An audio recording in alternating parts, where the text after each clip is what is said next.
call this session of the Winnebago County Board of Supervisors to order. If all members could please push their attend buttons and silence any cell phones. First item on the agenda is the Pledge of Allegiance, followed by the invocation by Supervisor Locke.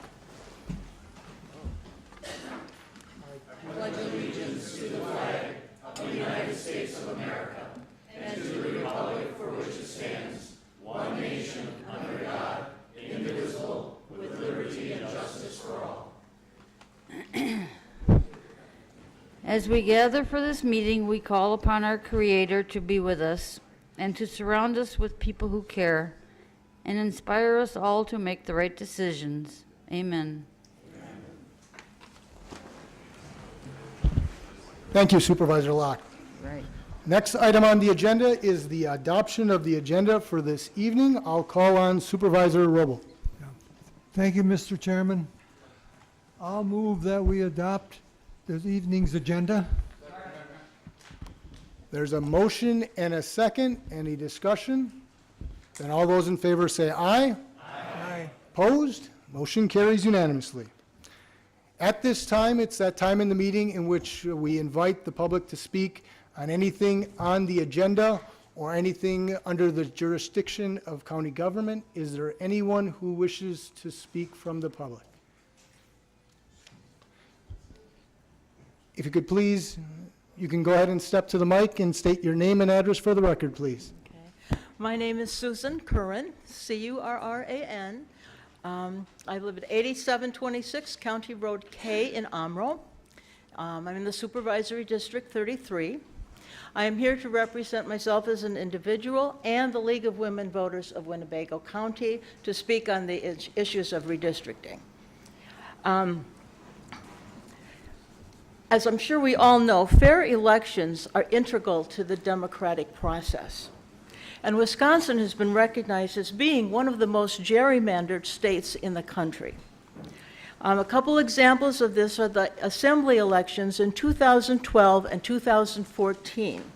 In 2012, the Republicans won 48.6% of the vote, but they got 60 out of 99 seats.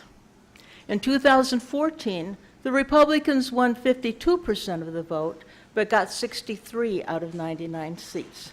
And what this tells us is that the legislature does not reflect the wishes of the voters. Gerrymandering is a nonpartisan issue.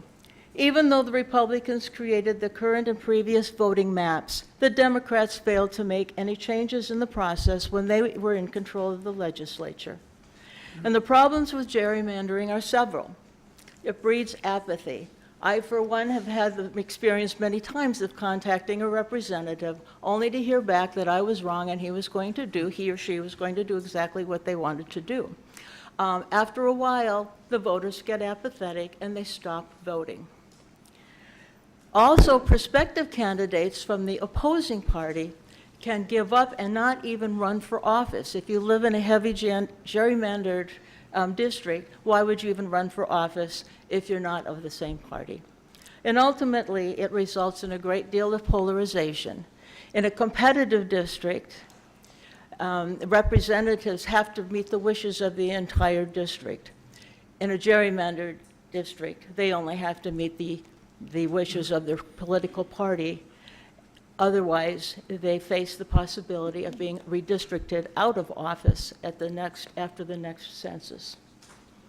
So historically, the Winnebago League of Women Voters has been very pleased with the maps drawn by the Geographical Information System. They appeared to fairly represent the voters of Winnebago County. But we do understand that after the most recent redistricting process, the new process established by the legislature resulted in maps with some distorted compactness. They weren't as compact, and so even at the local level, there's evidence of the impact of gerrymandering. So we urge you to vote on Resolution 47, which would call on the legislature to develop a nonpartisan process for drawing district voting maps. Okay. Thank you. Is there anyone else who wishes to speak? My name is Ann Marshall, 1120 Olson Avenue in Oshkosh. I am also from the League of Women Voters of Winnebago County, and the district, my supervisory district is 12. I join my fellow league members in urging passage of Resolution 47 to remove the power of drawing election districts from sitting legislators to an independent, nonpartisan body. Clearly, redistricting to achieve partisan gains is wrong, whether it's done by Republicans or by Democrats. A nonpartisan process promotes more accountability and transparency. It also prohibits the consideration of voting patterns, party information, and incumbents' residence information in drawing the maps. A few of the benefits of a nonpartisan process includes that all votes count, candidates will run on an even playing field, representatives are held accountable to all their voters, and it saved much money for the taxpayer. Let us add our county to the 39 other counties that have already passed fair map resolutions and submitted them to the governor and to their legislative representatives. The League of Women Voters will support Resolution 48 as well, which gives Winnebago County residents an opportunity to express their views on the state creating a nonpartisan process for developing legislative and congressional districts. Wisconsin does not allow direct legislation by ballot initiatives, meaning a vote by the public would only be advisory, but a lopsided public vote in favor of nonpartisan redistricting will send a strong message to elected officials they would do well to heed. As many of you know, the 19th Amendment gave women the right to vote almost 100 years ago. We continue to be dedicated to ensuring that voting rights are available, protected, and fair for all eligible citizens, and that each vote counts. So we ask and thank you for your favorable vote on Resolution 47 and 48. Thank you. Thank you for your comments. Is there anyone else who wishes to speak? Hi, my name is Joy Lazat. I live at 448 Jefferson Street in Oshkosh. I'm also here to speak about the redistricting. I'm here to represent Citizen Action of Wisconsin, the Northeast Organizing Cooperative. I think our partners here at League of Women Voters expressed it very well, so I won't take up too much of your time. I just wanted to say that we're also advocating to create a fair and transparent process for how we decide our maps. We believe that it's important to not wait for the Supreme Court to make any kind of ruling on this, but to stand up for our citizens here in Wisconsin and say that it's important to preserve our voting rights and our voting process in a fair and transparent way here in Wisconsin. So I hope that you will consider voting on both of these measures. And thank you for your time. Thank you. Is there anyone else who wishes to speak?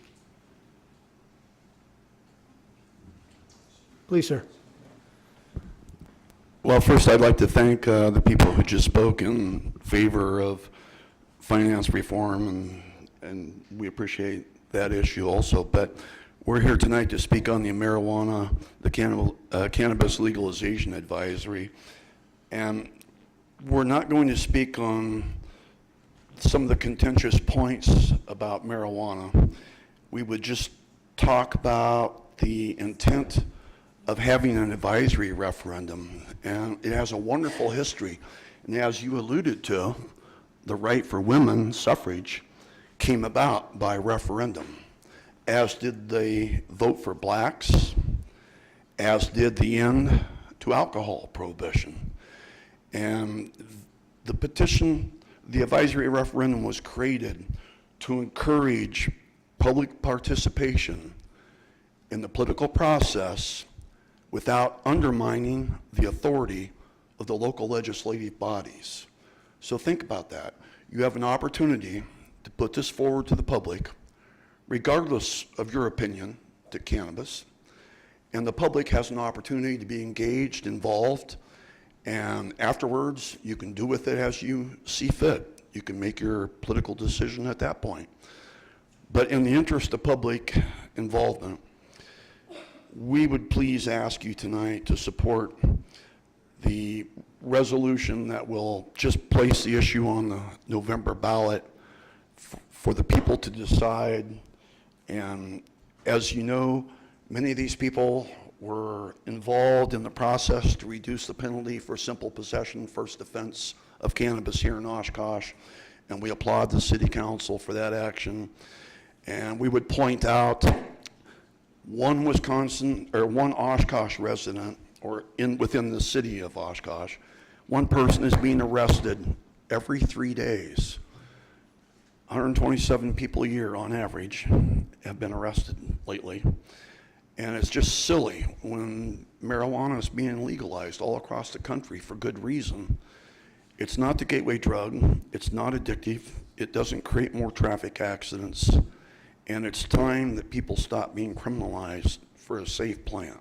Thank you, and we appreciate your opportunity to speak, and we hope that you will give that public the same opportunity to speak by putting this on the November ballot tonight. Thank you.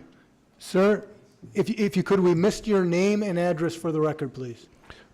Dan Sherrill. No, just a joke. Just a joke. Dan and his son are here tonight.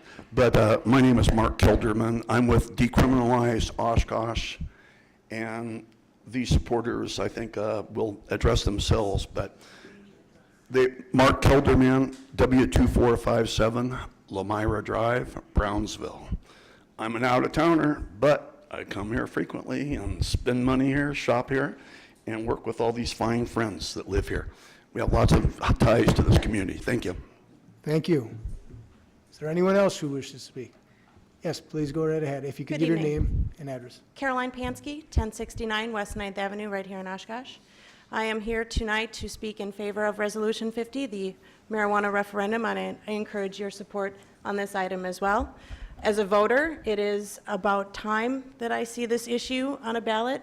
I hope that you put it on this ballot, not just for me as a voter, but as a former elected official. This is a no-brainer for you guys. This decision then is literally out of your hands. All you have to do is authorize this and let it go into the hands of the voters. The very same people that voted for you and put you up here can make another decision if you listen to them and give them the opportunity to do so. This is long overdue. The city of Oshkosh has done a lot of work in getting to where we are as far as cannabis reform and the end of this prohibition, and I hope that you can see the light in this and support this. We've got some other voices here tonight as well, but I want to thank you for your time and letting us speak on this, and I want to thank you for your service to our community.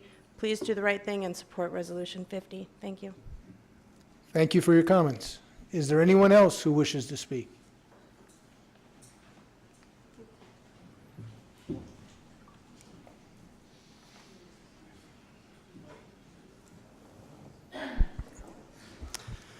Hi, my name's Brian Berg, 1040 Brookwood Drive, Neenah. I'm going to make this real short. I don't think the subject of cannabis is going anywhere, so I think it's a good time to move forward with it, and I'm asking your support in this referendum. I don't see any harm in it. Nothing is being voted into law. It's just giving the people of a county a voice to weigh in on the subject. So thank you. That's all I have. Thank you. Is there anyone else who wishes to speak? Yes, sir. Hi, my name is Dan Sherrill. I am the real Dan Sherrill. Where did he go? I live at 7529 Sunburst Lane, Neenah, Wisconsin. I am here to speak for cannabis reform and put it on the ballot because I want to just tell you a little story about it is not a gateway drug. I know people that are actually taking this drug to cure cancer. I know somebody very close to me, and she has a very aggressive brain tumor. And she is taking THC illegally CBD oil is supposed to be legal, and she has to ship that in illegally. And she was supposed to have died within 4 months to 14 months. And honestly, she is still alive almost a year and a half later, and she's doing fine. And that's not to say that she will be fine for the rest of her life, but she's doing very good now. And I think we need to make cannabis legal across the board in Wisconsin. I think it's very important for many reasons. So I appreciate it if you put it as a referendum, because I think you guys will be very surprised how much it's going to be passed. Because I've been knocking on doors, because I'm running for a state assembly, and most people are very okay with this cannabis use. So thank you very much. Thank you. Is there anyone else who wishes to speak? Hi, my name's Sean Kelderman, W2457 Lemire Drive, Brownsville. I spent the past couple years working to get the penalty reduced in the city of Oshkosh, so I've spoken with thousands of your residents, many of which wouldn't sign because they were afraid of what their employer might do or repercussions that could come from this. Allowing this referendum to be placed on the ballot gives them an opportunity to speak their mind without fear. It's their opportunity to vote and speak their position. So please, I thank you for your time, and I really appreciate the opportunity for you guys to hear what your constituents have to say. Thank you for your comments. Is there anyone else who wishes to speak? Hello, good evening. I'm Donna Laurie, 511 West Bend Avenue, Oshkosh, Wisconsin. And I'm here to speak to you tonight about the vote you're going to cast for the Human Services Crisis Intervention Center. I know that you've been presented with this, and I'm here speaking as the Vice Chair of the Human Services Board. Certainly, it's a good fit. It's something that would allow us to go forward. And I know that because I'm familiar with this body of people, that when you see dollar signs flying in front of you, it kind of has you draw in a deep breath. But it will pay for itself. And I would hope that when you go forward here tonight, you would have the vision in mind that it is something we need now. The service place that we've had is not going to be there again. It's going to be changed, new people vying. So please, as you vote tonight, support the Human Services. Thank you. Thank you. Is there anyone else who wishes to speak? Yes, sir. Hi, my name is Logan Luker. I live at 223 North Main Street. Clearly, you know what I'm here for. I just wanted to say that clearly from the support that we have of everybody sitting here and everybody who came up to speak, that your citizens do want this. They should get a chance to vote on it. And I guess thank you for your time. Thank you. My name Please. is Sandra Handel. I live at 230 Brook Drive in Amro, Wisconsin. Here to support the referendum. I just ask that everybody here listen to their constituents, let us vote on it, hear us out, and then we can make a decision from there. I think that everybody else made really valid points, so I'm not going to keep you guys long. I'd just like you to hear us and take it from there. So thank you. Thank you. Is there anyone else who wishes to speak? Is there anyone else who wishes to speak? Please, go right ahead. My name is Cindy Kerwin. I live at 130 Stony Beach Road, Oshkosh, Wisconsin. Lived here all my life. Spent the day with my mother, 80 years old, crying in pain. Watched my father in cancer die. I've been in the medical field probably 40 years. I've seen a lot of death, and I've seen a lot of people survive cancer, seizures. I mean, let the people decide. Let us decide. You don't have to. I was in this petition the last couple years, and I've talked to at least 6,000 people. All of us have. They want it for their family members, not just for them to sit and smoke. They want it for their family members that are dying and in pain. Let them decide. Let my mom have a vote. Let all the moms and dads have their vote. We are the people. We're supposed to listen to the people. My mom's crying. Listen to it. Why? Everything is changing now out there. It's not like we're not doing anything different than the rest of our USA. Let's work together. I think working together at the lower levels, we can do this. We can take care of each other. Nobody needs to be hiding to go and help their family members, their children. I mean, come on. Let us decide. Let my mom vote, okay? People that have not even come to the voting polls for years and years and years, because they don't believe in any of you. They don't. They don't want to vote anymore, because why? You're not listening. You need to listen. We were out there and we listened. Yes, there's different people here from different cities. We're there to help them too. We're all from Wisconsin. When we talk about Packers, I don't care if they're from Brownsville or Oshkosh. We're all Packer people. We're Wisconsinites. Come on. We can do this. Let my mom vote. Let me vote. Let my younger sister with cerebral palsy vote. Please. Thank you. Thank you for your comments. Is there anyone else who wishes to speak? Is there anyone else who wishes to speak? All right, last time. Is there anyone else who wishes to speak? And we'll go ahead and close that portion of the agenda. Thank you all for speaking. Next item on the agenda is correspondence and notices of claims. I'll call on County Clerk Ertmer.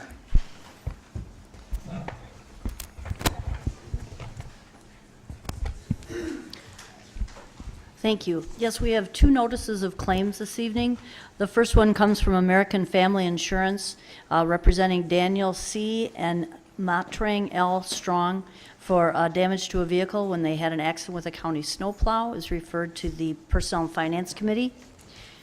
Another notice of claim from Mega Rentals, Inc., Traffic Safety, for damage sustained to large amounts of gawk guard by snowplows up on Highway 441, also referred to Personnel and Finance.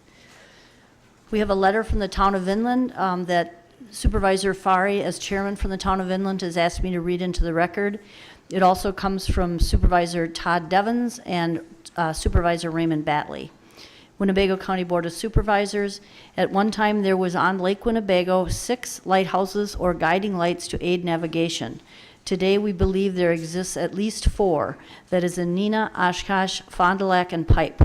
There has been additional lights and bays installed at Winnebago Boat Landing and at the Menasha River Channel that is marking a large reef outside of the entrance. However, there remains a very viable hazard beyond on the lake known as Blackbird Island. The island is totally unmarked and extremely invisible. At one time, the island contained trees and vegetation that could be seen in daylight or darkness. Ice has destroyed all that vegetation. At night, the island is totally unmarked and extremely invisible, therefore a danger to navigation. We recommend that a strobe light be placed on the island during navigation season. We note that the Radke barge places buoys on the lake between Blackbird Island and the Winnebago County Boat Landing. These buoys cannot be seen at night. Our main concern, however, is Blackbird Island. If necessary, a petition from citizens of Menasha, Neenah, and surrounding towns could be produced in support of this recommendation. Please, let's be proactive before an accident occurs in the result of death. Thank you for your understanding and cooperation. Respectfully, the Vinland Town Board, signed by Chuck Fari, Chairman, Todd Devens, Supervisor 1, and Raymond T. Batley. So would you like that referred to? Thank you. Yes, Supervisor Fari has asked that that be referred to the Parks Committee, correct, Supervisor? Yes, sir. That's all. Thank you. Next item on the agenda is reports from committees, commissions, and boards. Anyone with a report?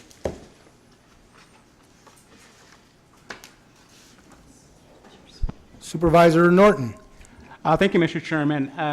Winnebago County Public Health and the ADRC of Winnebago County are supporting a project position for a healthy aging coordinator position that is working on helping people help themselves to better health by bringing chronic disease self-management classes to the residents of Winnebago County.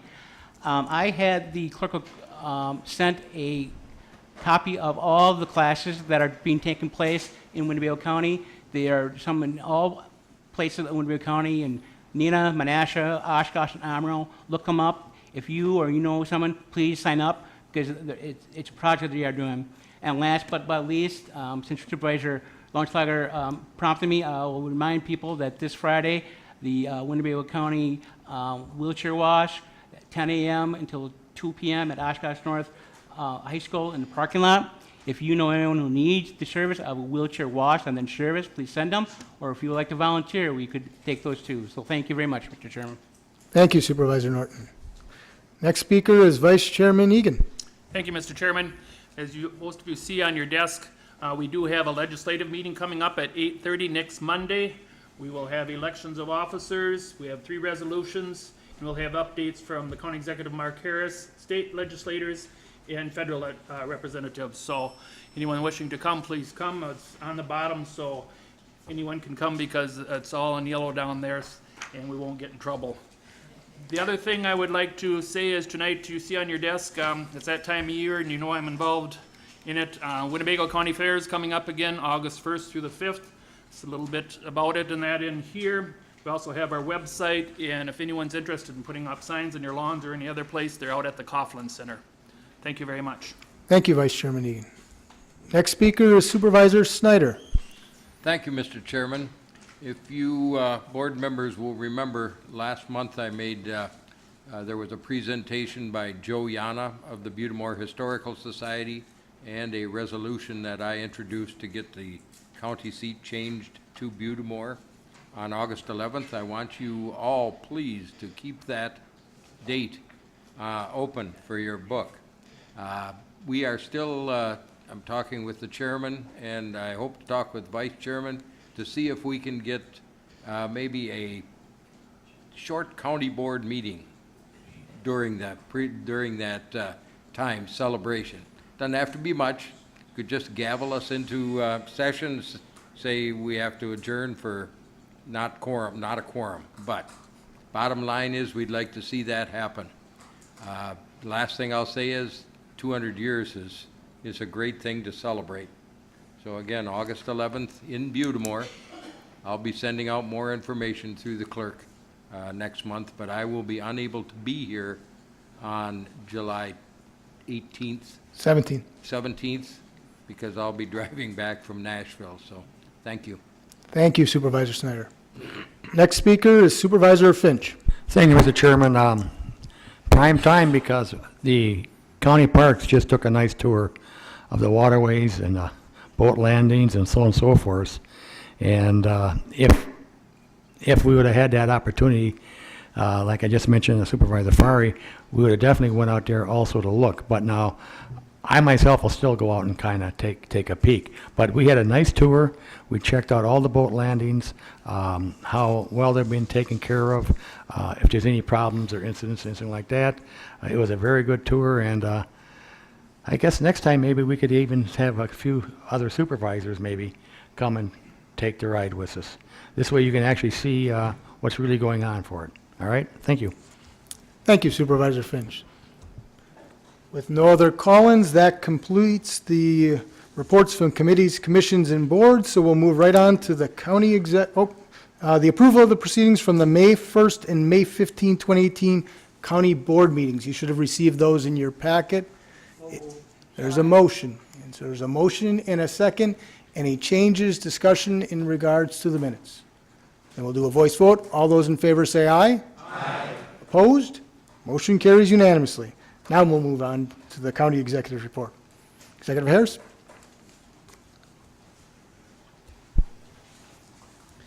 There's a number of resolutions on tonight's board meeting that are worthy of comment. I would urge the board to support the 16-bed behavioral health adult community-based residential facility And I want to point out to the board that we currently operate 2 8-bed facilities with county staff. So what this really will accomplish is that we'll move out of 2 rented buildings that were not designed for the purpose for which they're being used into 1 16-bed facility that is designed specifically for that purpose. I think there will be some efficiencies picked up by going to the 16-bed facility instead of 2 8-bed facilities. And in addition to that, it'll be well designed for the purpose that it serves. And a side benefit is that where the county's really being squeezed on budgets is on our operational budget. And by moving things to county-owned facilities, that reduces operational expenses and increases capital items that are handled separately in the levy limitations. So it actually gives us some leeway in our budgets as well. The next item I want to comment on is with regard to the transfer of funds for the jail expansion study. I understand the vote on that may be pulled. But in the past, the studies we've done have not just been a step towards building additional jail facilities. They've often given us advice on how we could delay reaching that capacity. And for instance, after the last study, we added additional alternatives to incarceration programs that slowed down that process. I'm hoping that we never actually need to add another pod to the jail, but if the time comes when the safety of both the inmates and the guards is affected by crowding, then it's our duty to have adequate space to segregate the inmates in a fashion that maintains their safety. So while I don't think you're going to vote on this tonight, I do support the study. I do hope we can put off any expansion as long as possible or even permanently. But if we are forced into that situation, we need to be ready. I also want to comment on the addition of a cybersecurity position. This came up before the last election, and there was a lot of talk about why wasn't it put into the budget? Why didn't the IT department request this during the last budget process? And I just want to talk about the timing a little bit. If you're requesting new positions in our county budget for 2019, for instance, those position requests are due by the end of this month.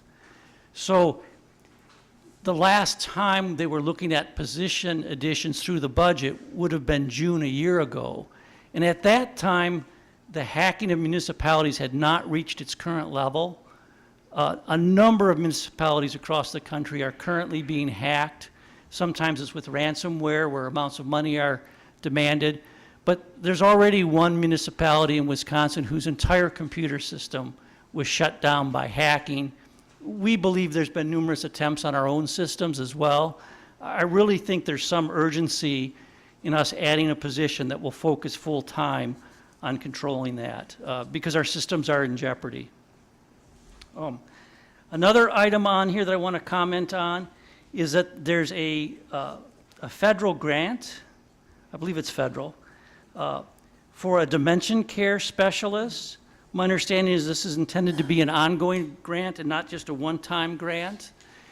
Clearly there's aging of the population, and if we can add someone with dementia expertise into the ADRC, the Aging, Disability and Retirement, no, Resource, yes, Aging Disability Resource Center, that having a dementia specialist there would be of great value to the county. And because it's grant funded, I think it's something that we'd be wise to take advantage of. And it's our belief that this grant will be ongoing. I'm a little unsure though whether it's a state or federal grant, state grant, but it is intended to be ongoing. So I would urge support of that. With regard to the referendums, you know, the board has passed some of its own rules and then modified those rules with regard to what majorities are needed for votes.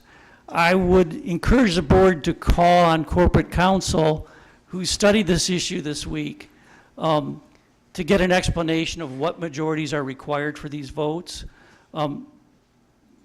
I think part of her conclusion is going to be that sending a referendum to the public is different than sending a resolution to the state legislature on an item they're currently considering.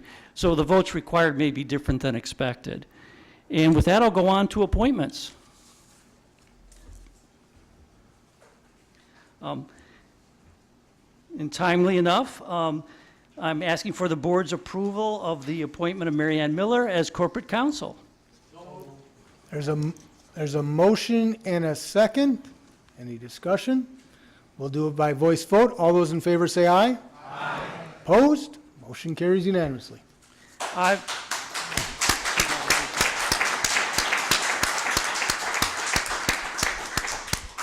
I have 3 appointments and reappointments to the Board of Adjustments. Larry Kreischer, Thomas Tuschel, and Jerry Brash. There's a motion. Motion and a second. All those in favor say aye. Aye. Opposed? Motion carries unanimously. I have 10 appointments or reappointments to the Board of Health. Shiloh Ramos, Thomas Egan, Dr. Jan Edelstein, Sarah Mundi, I apologize for these names, Dr. Sam Hoffman, W. Thomas Ellis, Mike Norton, Rachel Youngquist, Ann Marshall, and Paula McNeil. There's a motion and a second, but there's a clarification. Please, go ahead, Supervisor. Yes, thank you. Norton, I was going to ask for this, so Thank please you, go Mr. ahead. Chairman of the Board of Health. County Executive, I would like to, could you change that? Because A, we only have 9 members, we can have 10. And Dr. Sam Hoffman has not been part of the Board of Health since last September. He doesn't even live in the county anymore. And also Dr. Jan Edelstein has just told the board that she also has not decided to come back. So those, I guess I would not ask to approve those 2 appointments because A, the one does not live in the county, and the second one has told Doug Gearing that she doesn't want to be reappointed. We have the same problem we have with new positions in the budget, that these are the recommendations from Doug Gearing that he gave me, but we had to have them a week ago to put them on the agenda. Apparently, new information has come out since that time. But these are the names that he gave me to put on the agenda. Do you want me to put this off to the next meeting? Or do you want to approve these and then we'll make modifications at the next meeting? My wish would to approve the 8 people who he has nominated. I mean, that, he sent me a letter over a week away too, and he mentioned everyone except Dr. Sam Hoffman and Dr. Jan Edelstein. Yes, and so Supervisor Norton is correct, so I would recommend that we vote on the 8 and hold off on the other 2, because it is my understanding that Dr. Edelstein would not be appointed and Dr. Hoffman would be off it. So if there was a change, we could always vote on the other 2 in a subsequent meeting. So I'd ask that we vote on the 8. Yeah, I'll accept that and modify my proposal to just include 8 of the 10 names here and exclude Dr. Edelstein and Dr. Hoffman. Thank you. Okay, so there's a motion and a second for approval of those 8 then. All those in favor say aye. Aye. Opposed? Motion carries unanimously. I have a number of appointments to Fox Valley Workforce Development Board. I think it requires a little explanation. The state has made a lot of changes in what's required of the board, and there's very specific requirements that so many people representing labor, so many people representing management, and a variety of other specific areas be included on the board. It's much more structured than it had been in the past. Some of these individuals do not live in Winnebago County, but they represent a group required to be on workforce development that operates or covers Winnebago County. So there is footnotes attached to this nomination that explains the nexus to Winnebago County of some of these people. But I think you'll notice that not all of them have Winnebago County addresses. So the names that are being appointed or reappointed: Larry Lautenschlager, James Nitz, Patty Anderson-Shue, Jose Martinez, Carol Carls, Russ Hayes, Mark Westfall, Ron Gran, Margaret Wynn, Patty Milka, Bob Peterson, Del Walker, Trevor Martin, Jody Larson, Jessica Maple. And all of these names come to me as recommendations from the Director of Workforce Development. There's a motion and a second. All those in favor say aye. Aye. Opposed? Motion carries unanimously. I also have an appointment for the alternate to the UW Fox Valley Board of Trustees, and that's Michael Brunn. There's a motion and a second. All those in favor say aye. Aye. Opposed? Motion carries unanimously. Thank you. Thank you, County Executive. Supervisor Fari, did you have a question? Thank you, Mr. Chairman. I'll refer the question to the resolution when it's presented. Very good. Thank you. And that completes the County Executive's appointments. So moving right on down to the County Board Chairman's report.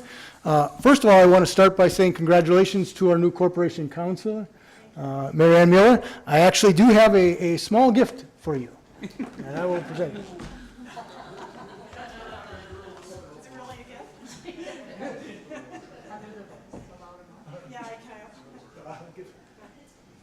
So when I took on the new role about 2 months ago, as you all knew, while I knew some Robert rules beforehand, I certainly felt I needed to brush up on a little bit of it, and frankly still do, and I'm a work in progress in that regard.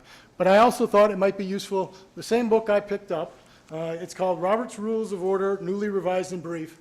I know that our former Corporation Counsel, Bodner, gave her the large book, but that's not easy to start from. So I think this one might be a little easier to start from, and then you can work from there. So, Well, thank you. I appreciate it. Congratulations. I'm Look sure forward to it'll be working with very you. handy. Yeah. Thank you.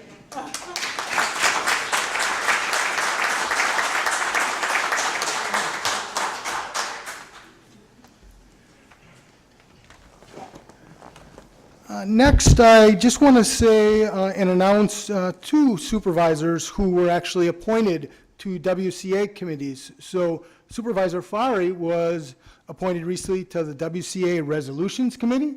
Congratulations, Supervisor Fari. And then also Vice Chairman Egan was appointed to the WCA Transportation and Public Works Steering Committee as well. So congratulations to both of them on their appointments. Now, there might be other individuals who have been appointed, I just haven't been notified yet, and I do see Supervisor Finch nodding there, and certainly Supervisor Norton has been appointed, and I apologize, I didn't get all the notices for the others, but I certainly will recognize all of you as they come on in. So just want to congratulate you and thank you for your involvement. And then the last thing I just wanted to do is I just wanted to thank you all again for, you know, as you know, it's been a new role for me over the past 2 months, and you all have been wonderful in regards to working with me in your interactions over these 2 months. Supervisor Albrecht has been wonderful in regards to offering to assist, and I've certainly appreciated that. Vice Chairman Egan very much has done the same. County Executive Harris has been helpful in catching me up to speed on some issues that he thought were relevant. And the Clerk's office undoubtedly have been very helpful with so many things and too numerous, frankly, to count. So I just want to say thank you all for that. And it dovetails into something, I was walking around in the county administration building actually recently, and you all may not know, but I go there pretty much every weekend because we have a system in place that we've worked out and it's worked pretty well. But I was looking in the hallway as I was walking the other day, and I noticed a poster for the Oshkosh Civility Project. And I don't know if all of you have heard about it, but it is exactly what it says. In other words, to promote civility. And you know, from time to time over the years that I've been on this body, and even recently some interactions that I've heard among different supervisors or supervisors and staff, I haven't always heard that occur. However, I've seen it in you nonetheless over these last 2 months. So what I'd ask of you is just to maintain that same civility, both amongst each other and with the staff. You know, it's obviously very important what we do here, but it's equally important how we do it. So I just want to thank you all for that civility and efforts over the past 2 months. And that, I believe, concludes my report. Oh, yes, yes. We're moving down to the county board chairman's appointments is the next one. So moving on down to that, so we do have an appointment for the East Central International Trade, Business and Economic Development Council Board, Paul Sundquist, 222 Hudson Avenue, and Justin Dieger, Marketing Manager, Oshkosh Convention and Visitors Bureau. Is there a motion? There's a motion and a second. We'll do a voice vote. All those in favor say aye. Aye. Opposed? Motion carries unanimously. Next item on the agenda is a presentation of a plaque to George Shirk. So if George Shirk, if you could please come up to the podium.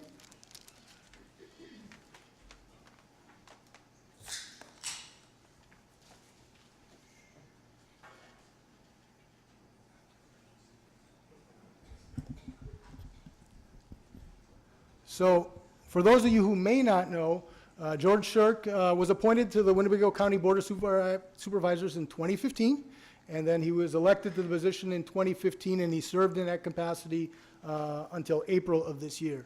What some of you might not know, though, George Shirk has very much been involved in community service for many, many years.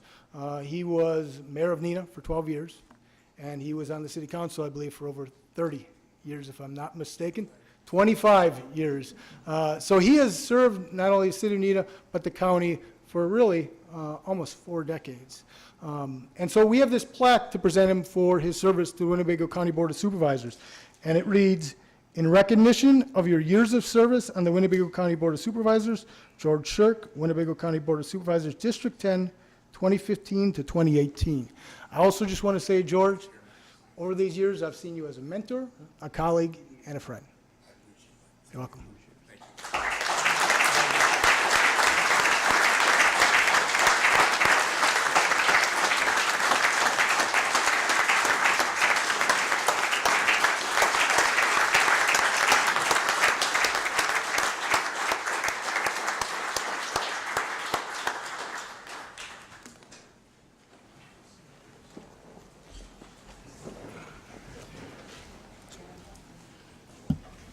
Next item on the agenda is the presentation on the jail study/jail population update by Sheriff Montz and Chief Deputy Todd Christofferson. Sheriff? Good evening.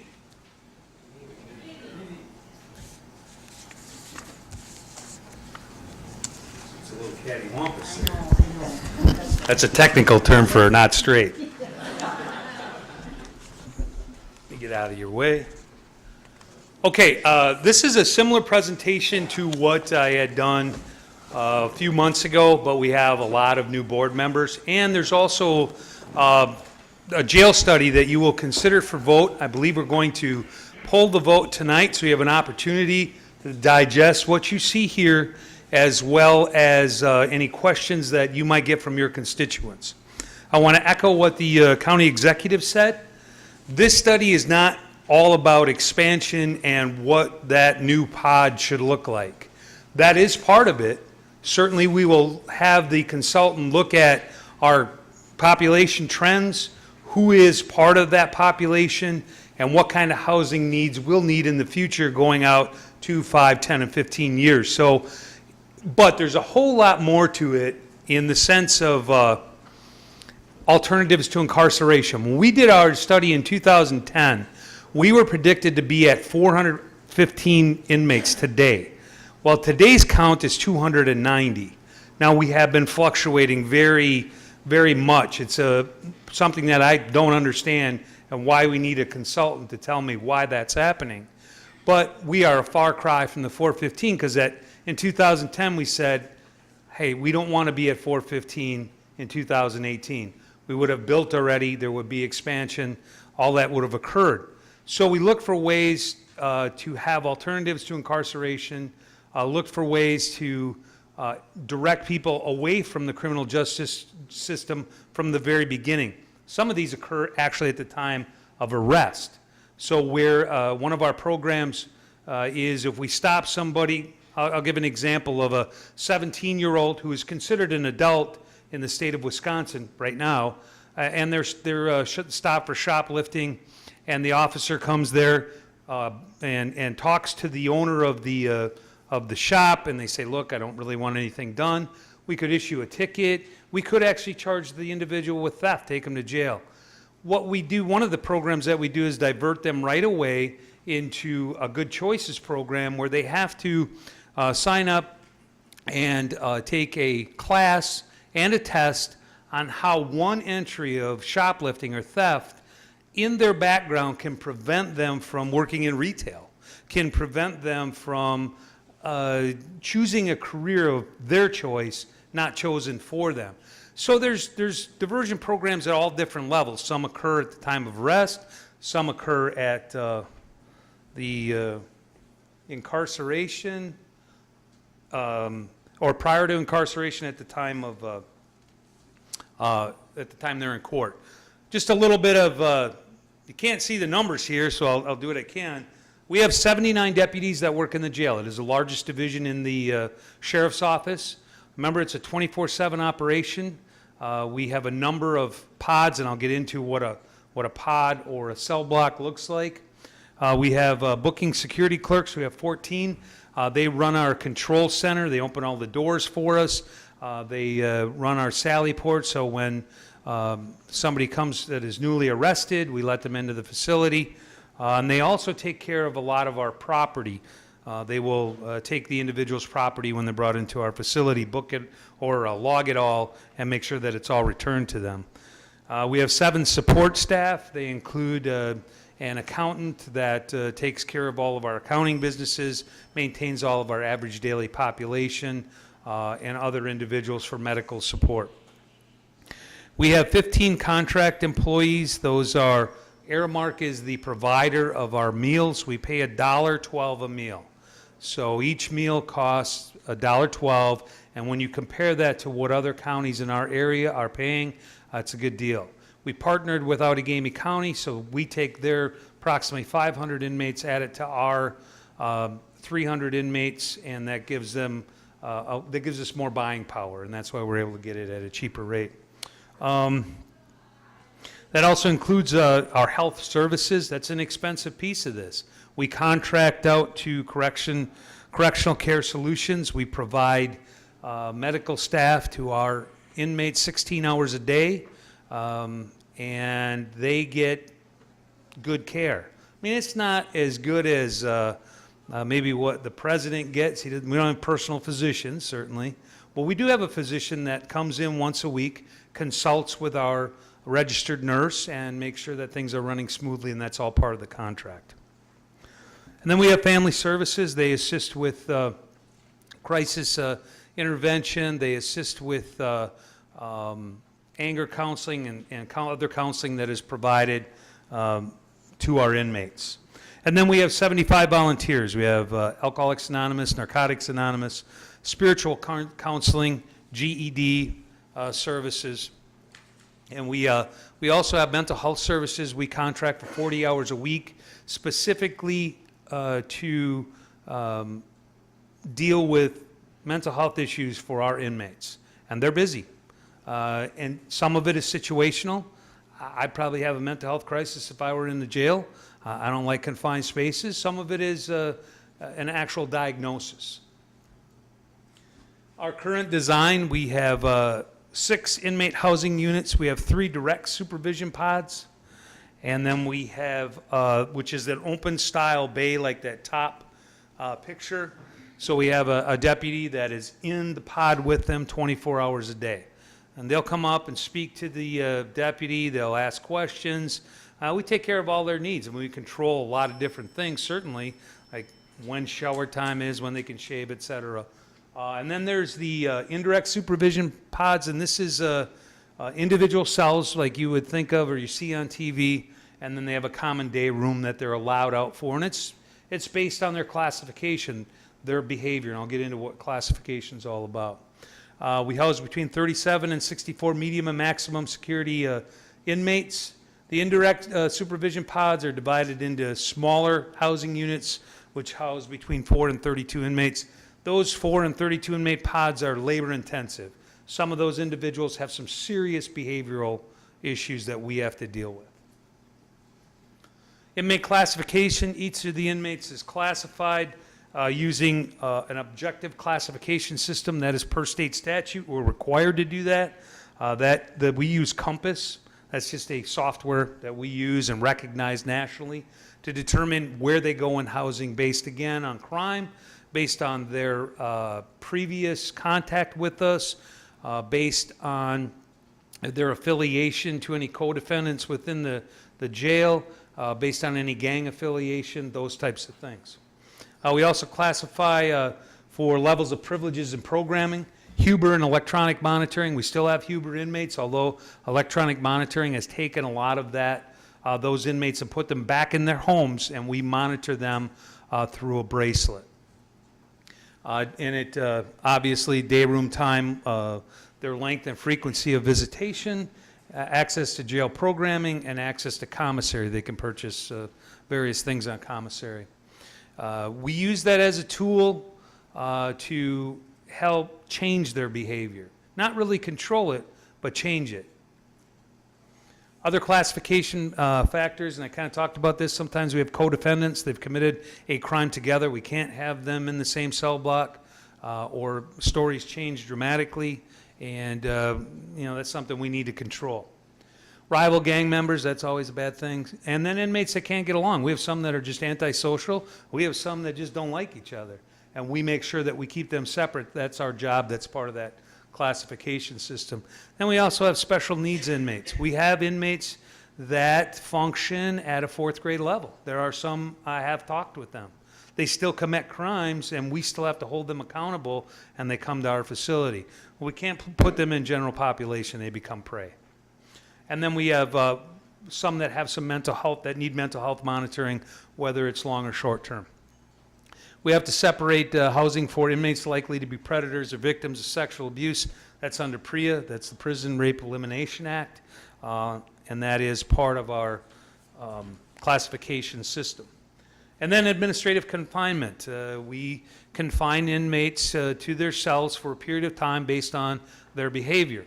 They get into a fight, there's other physical altercations, they deface property, there's all kinds of things. Again, we're trying to change their behaviors while they're in the facility. It's not just about controlling them and housing them, it's about changing them. Our capacity is 355 beds. That's the most we can hold in our facility as far as the number of beds and mattresses we have for our jail. Our functional capacity is 320. That is 80% of our full capacity, and that means that we can classify people and put them in the right spot. So we don't have inmates that are at risk to be taken advantage of with inmates that will take advantage of them. That we keep our sentenced and non-sentenced separate, that we keep Hubers not housed with non-Hubers. We have ideal capacity is 284 inmates. That is 80%. That's where we can classify people appropriately and never put anybody where they shouldn't be. At 320, sometimes we have to change classification a little bit. But we can override it, and we do it so that we still protect the inmate and the facility. Our average daily population in 2014 was 287 inmates. 2015, 275, 2016, 294, and 2017, 312.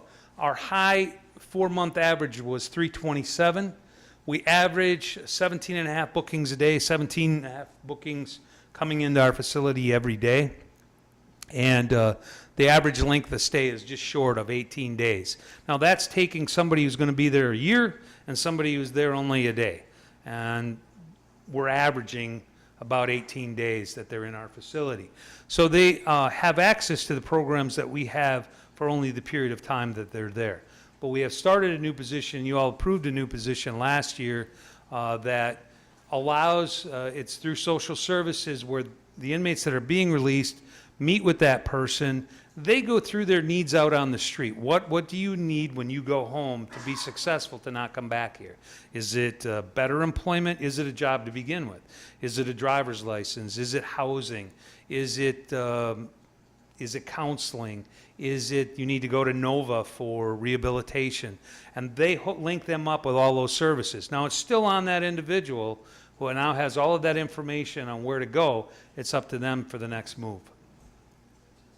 Here's our daily admissions. You can see that in 2013, you can't read that one, but it is, we actually hit a high in 2013 of 6402. There were 6,400 inmates, or 6,400 people that came to our facility and were booked in. Some stayed an hour, some stayed longer. Then we started to see this slope coming down, and part of that is some of the programs that were started at that point. We had just really tweaked our 24/7 program, which I've talked about before, which monitors sobriety, and we added drug to that in 2014. So we're monitoring sobriety and we're holding people accountable to their sobriety. And then we go to the 5,500. You can see that in 2017 we're swinging back up almost to that 6,400. And as Supervisor Eisen has stated, when he did the fact checking, he found that Outagamie County was also at 6,400, but yet their total count was in the 500 range. So we're doing a good job keeping it where it needs to be or keeping it down, but we need to make sure that we're not missing something, or we're going to have, or we may be forced into that expansion. This is our core population in the jail based on years. So this is the average daily population per year, starting back in '04 and all the way through 2017.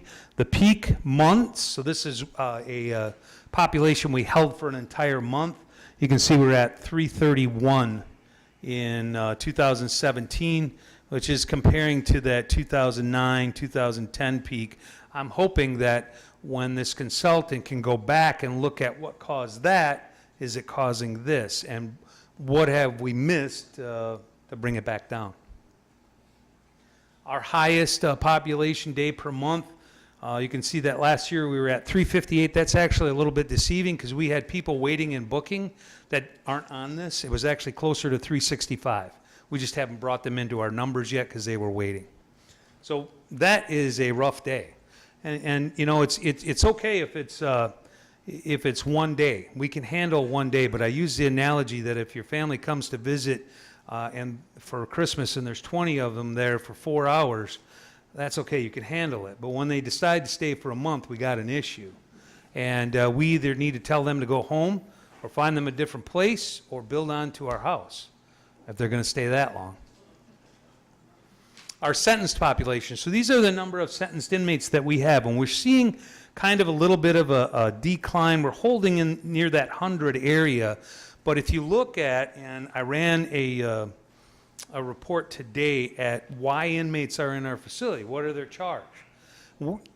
Back in previous years, you would find that we had more sentenced inmates in our facility, and I believe the reason for that is the crimes that are being committed today and that they're being held in jail for today are more complex, are more serious, and it's taking longer to adjudicate them. So it's not necessarily that there's a lapse in the criminal justice system. I think it's just that the crimes are different, they're more complex, they take longer to get through the system. Non-sentenced, and you can see we're starting to rise up just for that same reason. We're going down with the sentence and up with the non-sentence because they're awaiting trial. Now, we've had individuals in our facility for over a year, but they're awaiting trial. We recent homicide trial that occurred in Neenah where the gentleman represented himself. He was there 18 months. So he was there a long time. Now he's skewing our 18-day, obviously. Our felony probation holds, we've seen them come up a little bit. We've talked about Could we say to the state of Wisconsin, somebody who's convicted of a felony and should be in prison, and they come in on a hold, why can't we send them to a prison? And I don't disagree. And neither did the city of Milwaukee, and they actually were able to get a facility built because of that. However, when we looked at our numbers, this is the last presentation, I didn't look today. We only had 5 individuals that were on a felony probation hold, that's it. Those other 55 are being held on other charges as well. So it doesn't help us to send the 5, and that's a tough argument to make. It had to go through district court in order for that to happen. So I always thought it was our ace in the hole, and it's really not. Our misdemeanor probation holds are actually declining, and again, we're putting the people that are charged or found guilty of less serious crimes into diversion and not back into jail, so that's why you're seeing a decline there, I believe. We looked at the population in 2016 on June 12th, and our total count that day was 295. And that's why they were there. And you can't tell from there, but, and I can't tell from, so what we're finding is, if you look at this chart and compare it to the next slide,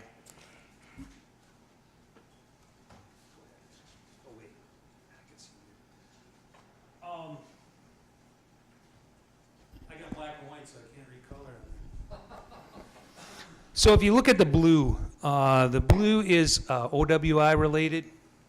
No, I'm sorry. That's probation and ES sanction. So those are people that are on probation violations, and they're here for sanctions. Sanctions through the state that we're being reimbursed for at full rate. The purple are victim crimes, so there's a victim involved in 10% of our crimes, so it's a battery. It's a person-on-person type crime. Green is drug violations, so 27%. 26% are sex crimes. Those are related to sexual assaults, crimes against children. The 2.1%. Boy, this is tough to read. I'm sorry. 6.2% is the OWI related. Those are OWI related people in jail. So what we did then was looked at, go ahead and hit the next one, 2017, and this was our high day. This was an extremely high day, but it's exactly a year later, and we're at 351. And although the colors are different that we used, the percentages are almost the same. So it's not some new crime trend.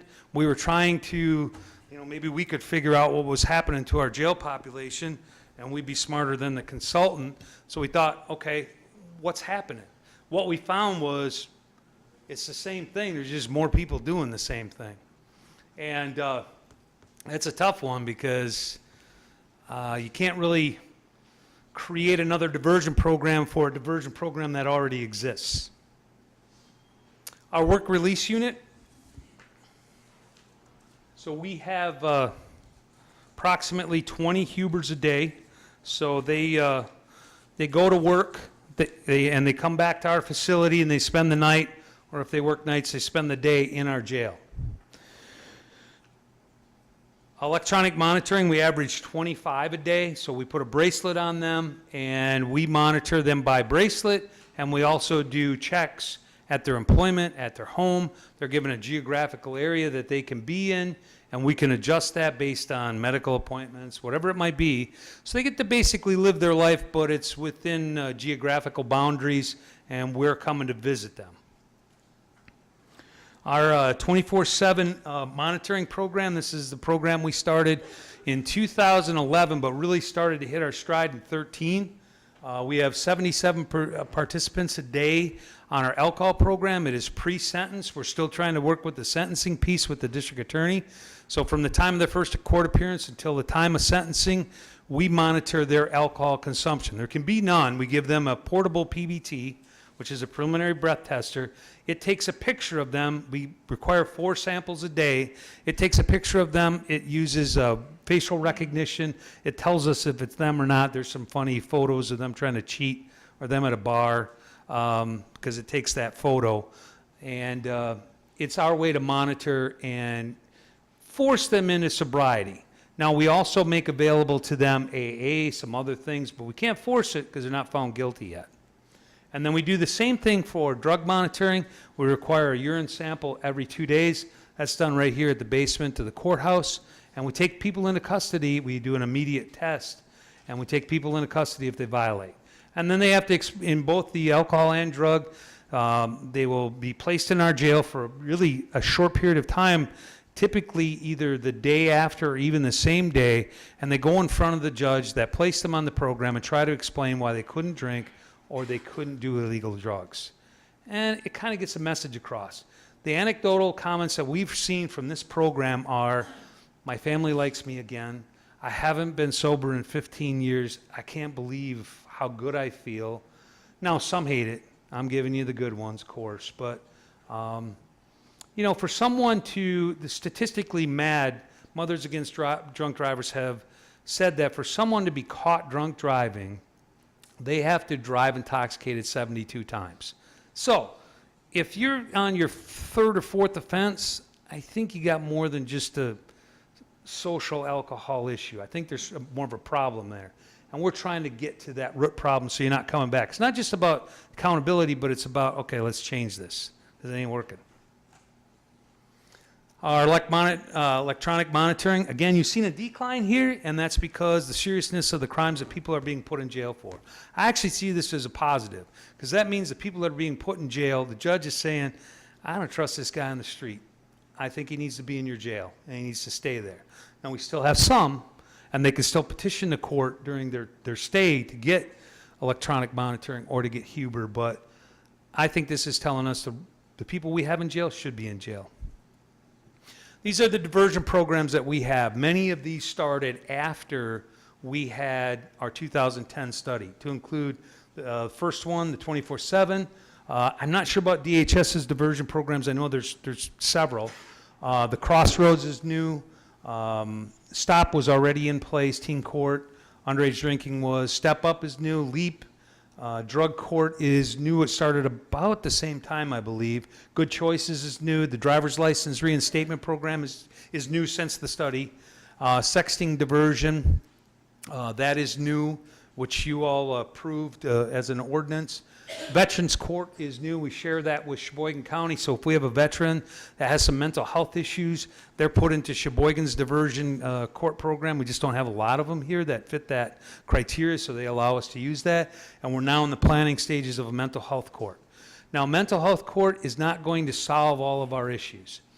Outagamie County has had one the last 6 years. They average between 8 and 12 people on that program at any given time. So even if you use 11, you're decreasing us by about 2% just on mental health. These are people that fit the mental health court criteria.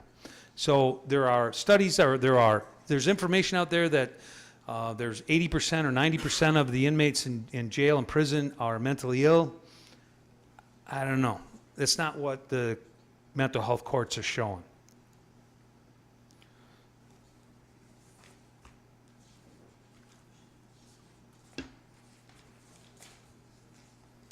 The control of population for how the sheriff's office controls the population of the jail, very, very minimal.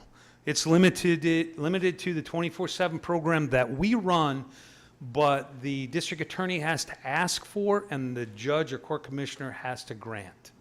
So I think we're making a big difference there. I mean, we had over 100 people averaged on the 2 programs. Even if a third of those would be in jail, that's significant, 33 people, if we can reduce our number, and I believe we have.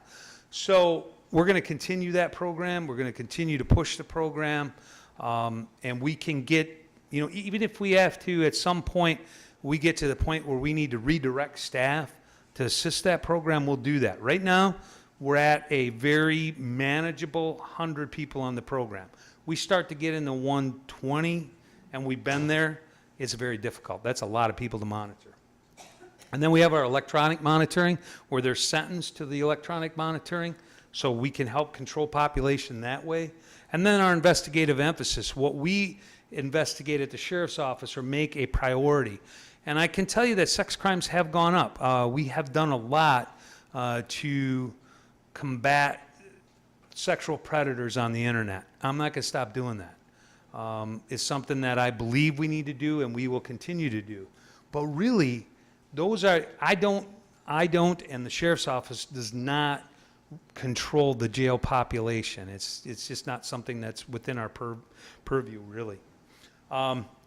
We are legally bound to accept all legally arrested individuals. So when all the other agencies arrest somebody, doesn't matter what our count is, we got to take them. And when the judge says this person's getting 6 months, we got to accept them. We can't say, no, the end is full. We can't do that. So we have to make sure, and again, the study will help tell us what it is we're missing, if anything, and how we can go about best managing our population. Our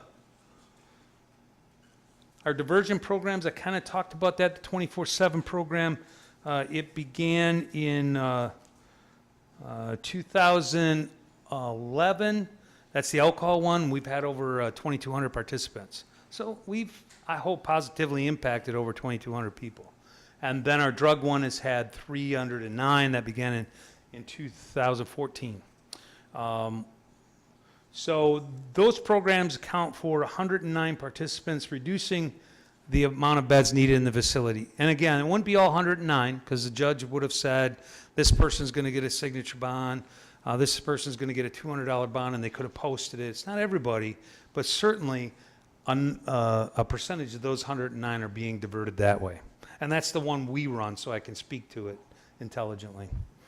The court services unit, this is another piece of our jail, and we're responsible for inmate transportation.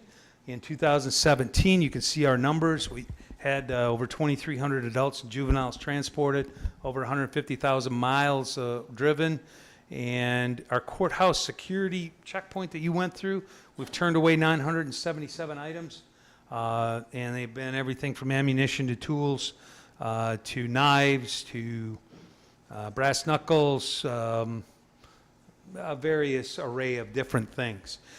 I showed a video to our Judiciary Committee of an individual that we arrested who was trying to leave this in a very hasty manner, and we directed him to a different avenue.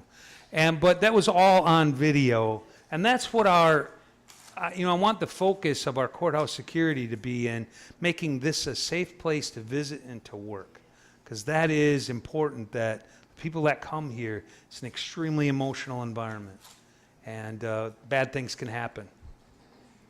Our Secure Pass is a body scanner that we purchased through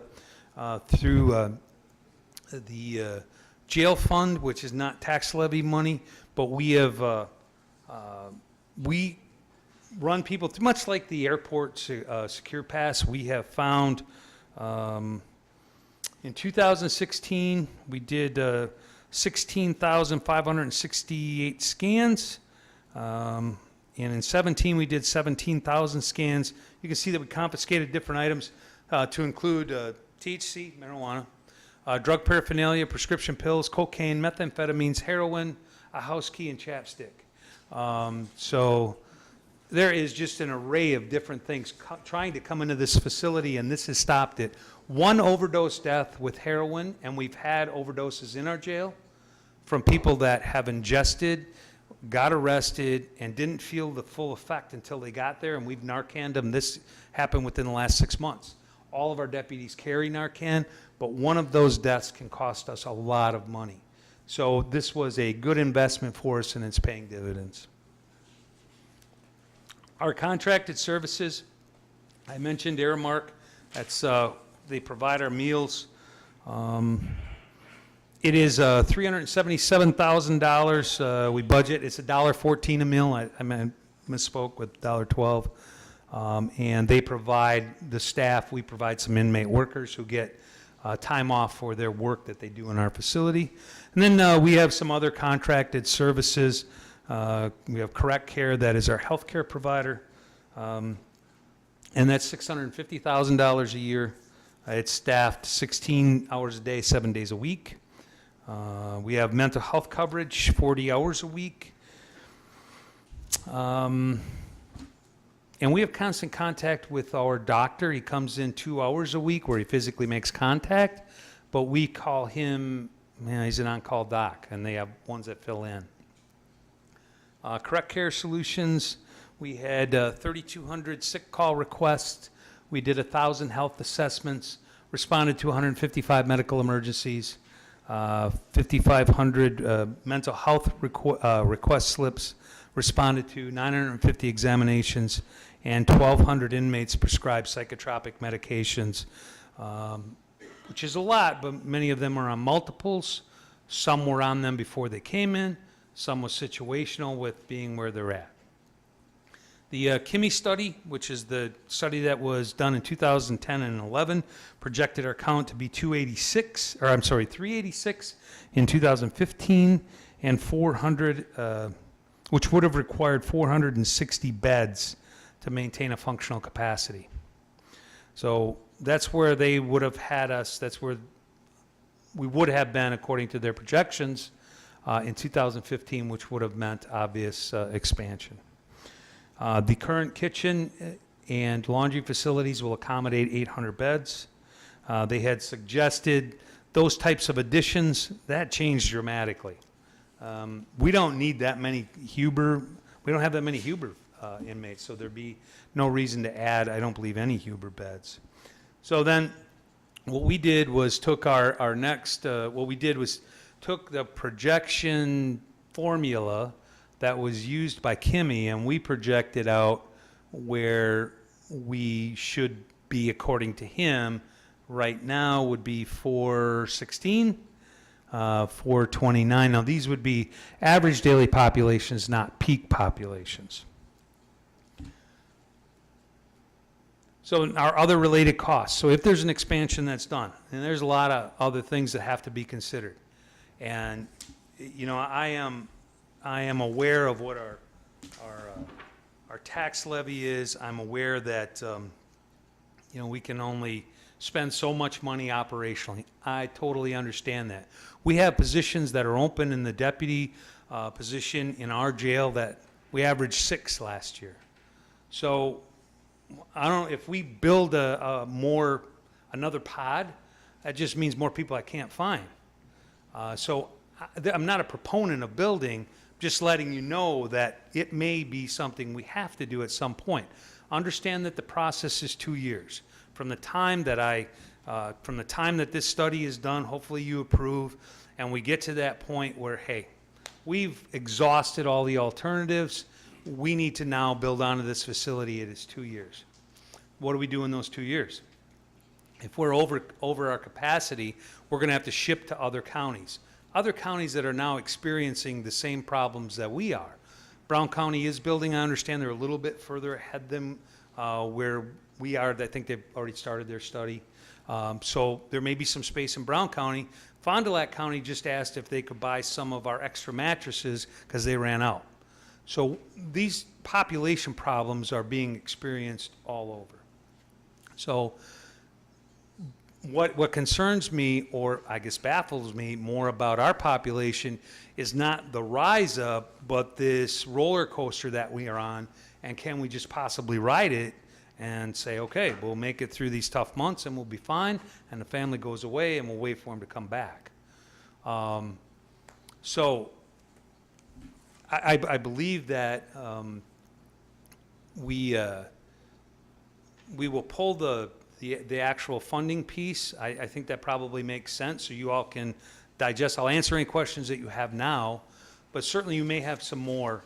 And we can come back to it next month. It is a $58,000 funding, which you got some information on, and I can answer those questions. What we did was, the study itself is about 400 pages. It's big, or the proposal, I'm sorry. The proposal is very large. So what we did was put together Venture Architect's summary. And if you have questions about that, certainly if I can't answer them, I will get a hold of them and answer your questions on what they're going to do for us and what we can expect from this study. My hope is that we're going to find ways to control and curb population so we don't have to build, but if we do, what is it that we need to build? Okay, thank you. So we'll open it up for questions now. First is Supervisor Powers and then Supervisor Albrecht. Supervisor Powers? Thank you, Mr. Chairman. One of the first things, I took some notes of things I wanted to ask you, John. A couple of the things that you mentioned about sending people home with ankle bracelets, and there's been a recent news on one of the news magazine shows like 2020 or Dateline about people who figured out how to slip the ankle bracelet. Have you had any people who've slipped the bracelet? Have you had any trouble with that at all? We've had people try to defeat the bracelet. They take chicken skin and they slide that in between the prongs. It'll notify us that there's a foreign object there. We have an Elko sensor one that senses alcohol. We've had people say, well, that was my aftershave, yada, yada. I mean, there are lots of things. As soon as we get that alert, we're on it and we're saying, okay, what's the deal? What's wrong with your bracelet? So you build something, people are going to try to defeat it. Okay. After the last meeting that you were at, I think it was this last month, you and I spoke about whether it was possible to free up some space by maybe releasing people who are first offenders or nonviolent crimes, and you said that would be up to the district attorney. Yeah. So I called the district attorney, and he said, the problem is I don't know why people are in there, and he has asked for an accounting of why, who's there and why. Who are the ones who are there for nonviolent, who are there first offenders?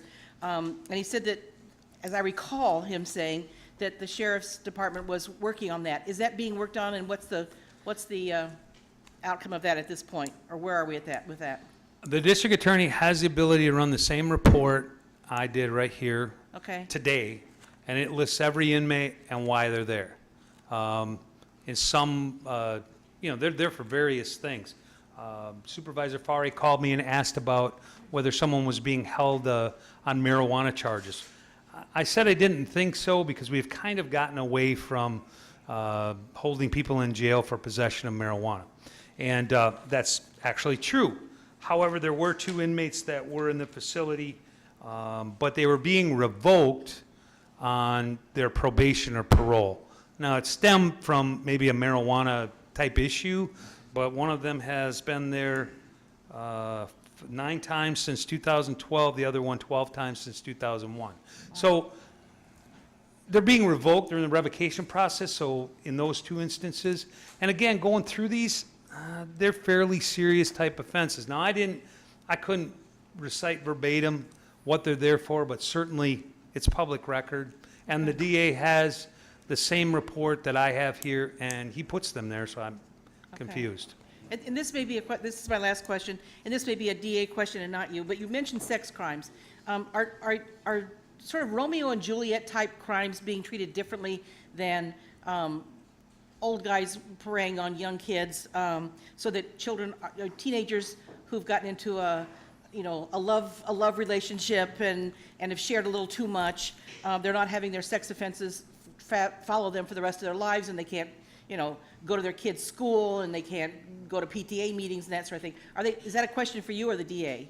That's up to the DA, but we have seen, an 18-year-old that has sexual relations with a 16-year-old girlfriend. That's probably not going to be charged. If it's consensual and and again, I'm getting now into the DA's realm. Yeah. It may be referred by the law enforcement agency, but that typically is being treated much different than a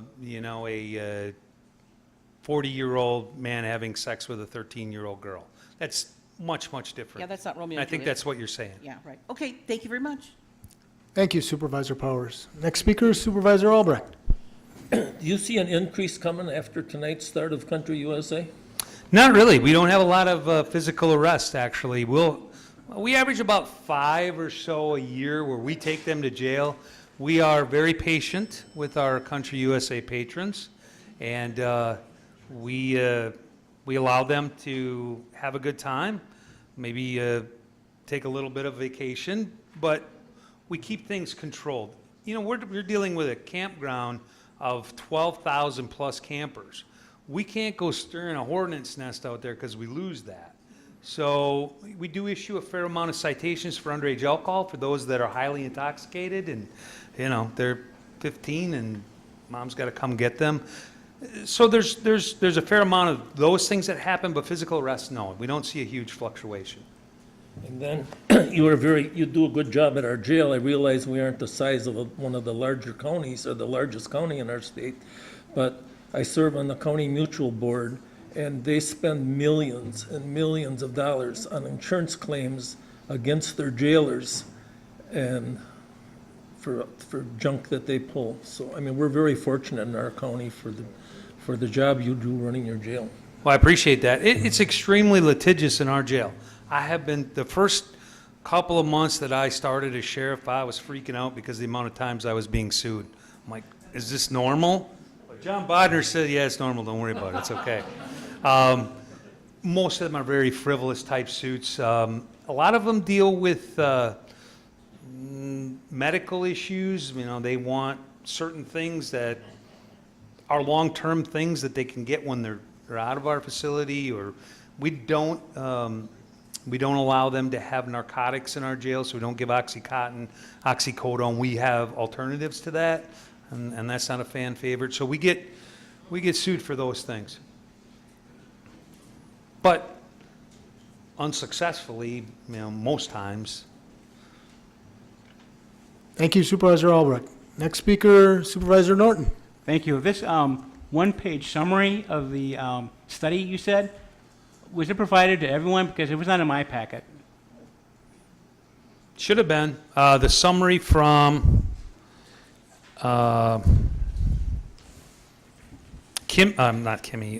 Venture Architect. You did not get that? No. Okay. I will make sure that you get it before we vote on it next month. I'll also give you how we scored the vendors. There were 3 vendors that actually gave us proposals. Again, it's about 400 pages, the one from Venture, on what they'll provide to us. So I'll make sure you get it. I'm sorry. And how long will this study take before we get to see the final report? It will take 180 days, 6 months. Thank you, Supervisor Norton. Next speaker, Supervisor Warnicki. Sheriff, how many state prisoners do you have in your jail now, or from other jails? Well, at today's date, I would say about 16. We're averaging in that 16 to 19 range of, these are ES-sanctioned inmates. These are individuals who are on probation or parole, and they are being sent to our jail for a specific number of days. Different than a probation hold, because we're getting the entire 50 40 a day by the state. They're paying that. That's ranging between 16 to 19. So when you look at our numbers, you could reduce that by, I could say, nope, we're not taking those sanctions. That you're going to have to take to some other facility. But again, these individuals live in Winnebago County, so we're not statutorily bound to take them, but we do it as a service and we do it as some revenue. Thank you. Thank you. Seeing no other questions, that'll conclude our presentations. Thank you very much, Sheriff Montz and Chief Deputy Christofferson.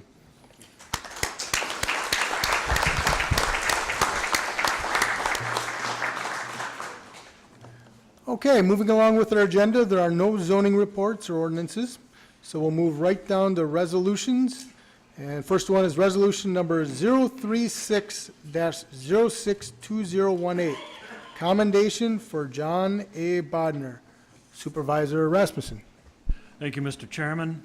I move for Resolution 036-6/2018. In October, There's a motion and a second. All those in favor say aye. Aye. Opposed? Motion carries unanimously. Please go ahead, Supervisor. okay. In October 1981, after graduating from law school at the University of Pittsburgh and then working for 2 years for Legal Services of Northeast Wisconsin, John Bodner was hired as Winnebago County Assistant Corporation Counsel. In February 1990, John was appointed Corporation Counsel. His 3-month performance evaluation in the new position stated that he has done exceptionally well for the first 90 days. Finding it difficult to exceed that performance level, John decided to maintain it for the next 28 years. John was extremely reliable. Years of experience gave him knowledge on most issues and a network of contacts that were valuable on the rest. He was always pleasant to work with, especially if you liked the Cubs. We are not sure what John plans to do in his retirement, but we understand that several prominent sports ticket brokers may be forced out of business. We wish John the best after more than 36 years of dedicated service to the county. Thank you, Supervisor Rasmussen.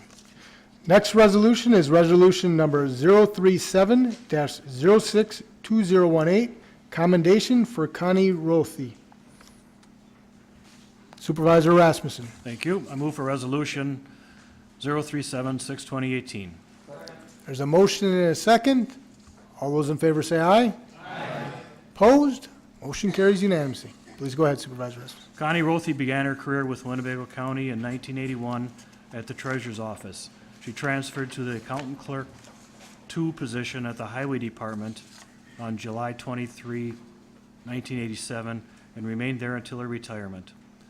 Connie was revered at the Highway Office for her organizational skills. She was very good at keeping both seasons of Highway Department life, winter and construction, orderly. She was proficient in all aspects of Highway Department accounting and could make a spreadsheet out of anything to prove it. Connie always had a positive attitude and went the extra mile to make sure the job was done correctly. After 37 years of service, Connie retired in May 2018. Connie is looking forward to enjoying her many crafting hobbies, including quilting, sewing, and wood and metalwork. She looks forward to spending time with family. Please join me in expressing our best wishes as she enjoys her retirement. And I might add, I worked with her for a number of years in that department, and these things are all true.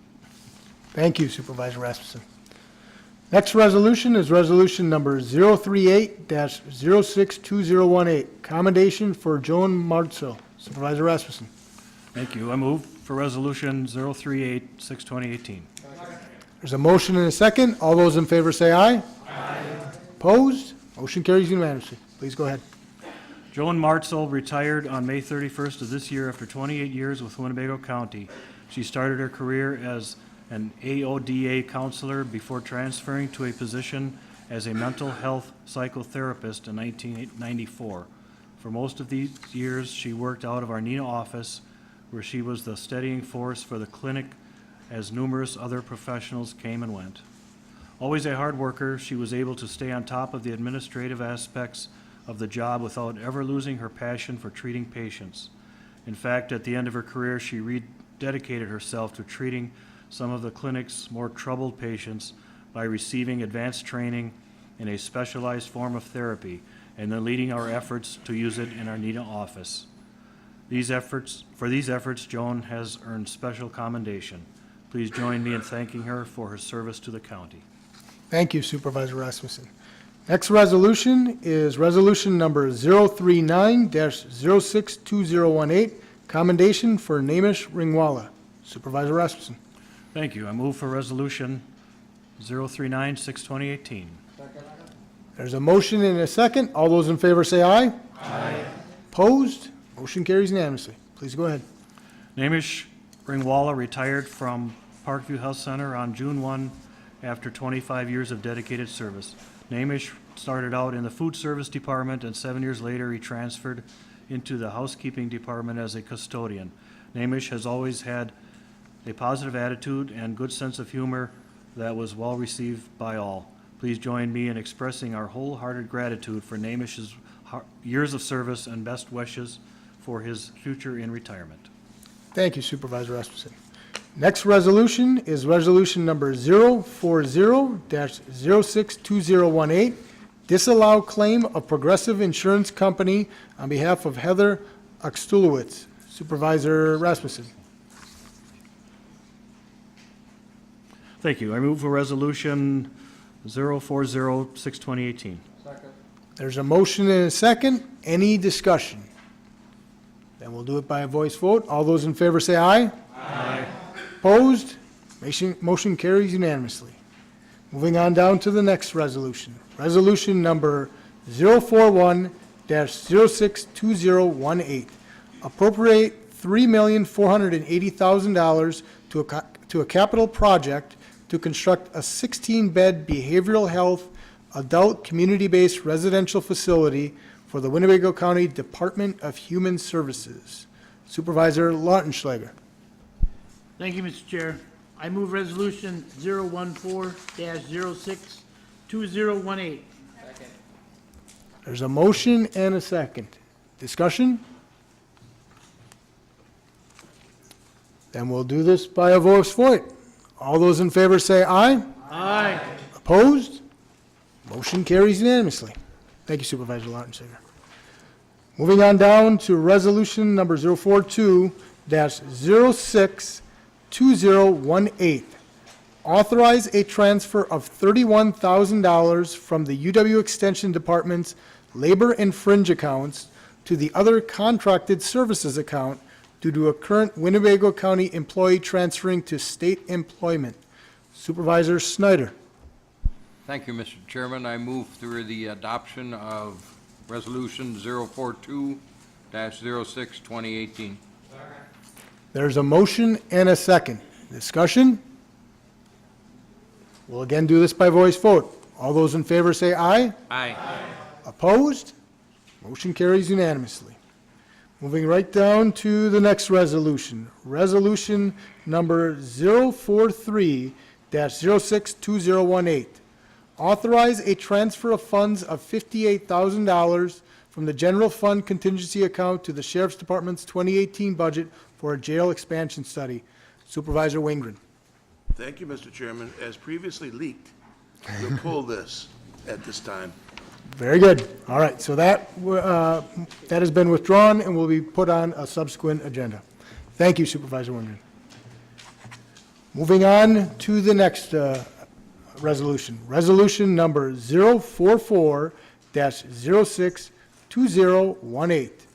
Amend the table of organization for the Winnebago County Information Systems Department and authorize the transfer of $45,448 from the general fund contingency account to cover labor and operating expenses for the addition of a cybersecurity architect position. Supervisor Wojciechowski. Thank you, Mr. Chairman. I ask for the approval of resolution number 044-062018. There's a motion and a second. We'll move to discussion. Supervisor Fari. Thank you, Mr. Chairman. I might address this, but I wanted to actually speak on the last resolution. I'm sorry, but that's no longer on the floor, That was pulled, Supervisor yeah, so Fari. I'll waive. All right, very good. Next speaker is Supervisor Gabbard. As you know, I voted no for this last time and probably will vote no again this time, but I have some questions for Patty, if she's still here. And I do appreciate everybody pounding me with the information on this. And County Executive Harris explaining the addition of an employee has to be put forth in June. I still think there were ways around this. But Patty, I've done some talking to some IT people, computer programmers, some malware, as you say, ransom people that are very expertise at this. So I guess what I'm asking you, and I've read all your backup material, which I really appreciate, this new employee, what is this new employee going to do 40 hours a week? Because I'm not sure that, in my mind, that adding a new employee to take over what people are overloaded in your department is going to be able to handle every type of hacking and anything that comes up. I still think that we are going to be susceptible to this, from what I understand from some experts that I talked to in the last week. So tell me, other than the box that the employee is going to be fit into, what is this employee going to do for Winnebago County to make me feel secure that we are not going to be hacked, or that we're going to be 95% safe or 80% safe? Well, let me start with, nobody can tell you they're definitely 100% safe. There's no such thing. You can have, like, one example is the Colorado Department of Transportation for the state has 32 security employees, and they were hacked with ransomware, shut their whole process down. There's no guarantee whatsoever. This person, the functions that this position will carry out, will focus on security, the things we have to do to tighten up even more what we're already doing. What I would say right now is we are doing the basics, maybe a little bit more, but we just don't have the time in my department to actually take training and focus. If we have another body, we can, and I'm talking all 17 employees for training, not just the security. So if we have another body that we can focus on these duties, which there's definitely 40 hours a week. Right now, that's happening way more than 40 hours a week. But it will give us the room to let each staff attend some training and get deeper into their functions that they have to cover. Technology changes, lots of industries change rapidly. Technology changes extremely rapidly. It's very difficult to even keep up with the training. So this person is going to be monitoring. We have all kinds of alerts. We have all kinds of patching that has to be done. Microsoft changes operating system things constantly, where we have to then look at all the applications and make sure all the systems are patched. Sometimes the patches that we're given break what we have, and we have to start over. Sometimes we have to take them off and go back to an old version. There's just constant work that will be filling 40 hours a week for sure, and allowing the other staff to breathe. So this cybersecurity architectural position, this person is trained to do this, all right? So there's more training, and I agree with you. Every day you could go to work or at your home and you could be hacked. And it changes where the stuff is being hacked from. It could be Russia, it could be India, it could be someone in the United States. And I'm being told this is a business. The hackers are running a business. And they're making a lot of money at it. So if you're talking training, how much do you think everybody's got to go to training? I mean, are we training every week? Are we having seminars every week? Are we? No, but there's even like one technical class. Typically, a technical class is, if you don't take it for a semester at a technical school or a university, is at 5 days, a solid 5 days. I can't afford to let anyone be gone really that long and have work be put on the back burner, especially security stuff. It just can't wait. It keeps coming at us faster and faster. So some of my constituents are going, wow, we're gonna add an employee, and we're gonna pay that employee what I consider fairly good salary. That's just me saying that. And they're going, well, why are we doing this? And then, of course, you explain this whole ordeal. So they are asking me, is this typical of the county now? We're going to take and add employees after the budget, and we're going to keep taking the money from the general funds. People are more aware of what's going on in government nowadays than they were before. So I need to answer these questions. So you've answered my questions for me. I still don't know if I'm going to vote for this person. Yet I want the county to be safe, but it's like the cat chasing the mouse. We're never going to be totally safe. No, but we definitely have to do more than we are. We could stay ahead of the game, and you're saying at this point we're not ahead of the game right now. Exactly. We're keeping the county's head above water in protecting the network when we could be doing much more proactively. Okay. I understand the budget process, and I agree it would be ideal to have all your information at that moment in time when you vote, but things change rapidly, and I think you guys have to give each request that comes outside of budget time a fair shake by understanding the impact it does have on running the county business. The functions, again, this person will carry out are critical to keeping all the departments operational. I can give you another example that was probably in your packet, but the city of Atlanta recently was hit by ransomware. The bad people asked for $52,000. Well, one, in any ransom case, it's bad to pay because you put a big target on yourself, hit me again. Two, if you pay, the bad guys aren't going to be nice and go, okay, we'll put everything back the way it was. That never happens. Even if they did, they're encrypting all of your stuff and it will not come back the way it was. So, I mean, we have to just consider the criticality of what we're doing. They paid then, City of Atlanta, it was $52,000 requested. They paid $2.8 million to vendors to help them clean up, and with much downtime. And a follow-up article, maybe just a couple days ago, said they are now asking for $9.5 million to fortify their security for their network. So it can be very costly. So this position is also essentially protecting the county budget in some ways. Thank you, you've answered all my questions. Thank you. Thank you, Director Francoeur. Supervisor Gabbard, thank you as well. Next speaker, Supervisor Lenz. Thank you, Chairman. I just wanted to state for over the last decade, I've been in the IT world supporting software. The last couple of years, I've been immersed on the very technical aspects of it. Cybersecurity is a very delicate situation in the dark industry, dark market that's growing around data theft is a very disgusting one. It's also one that a lot of our corporations and companies have been struggling to keep up with. I just want to state that we really do need to take this serious. We really need to have somebody kind of being our watchdog and guarding our data.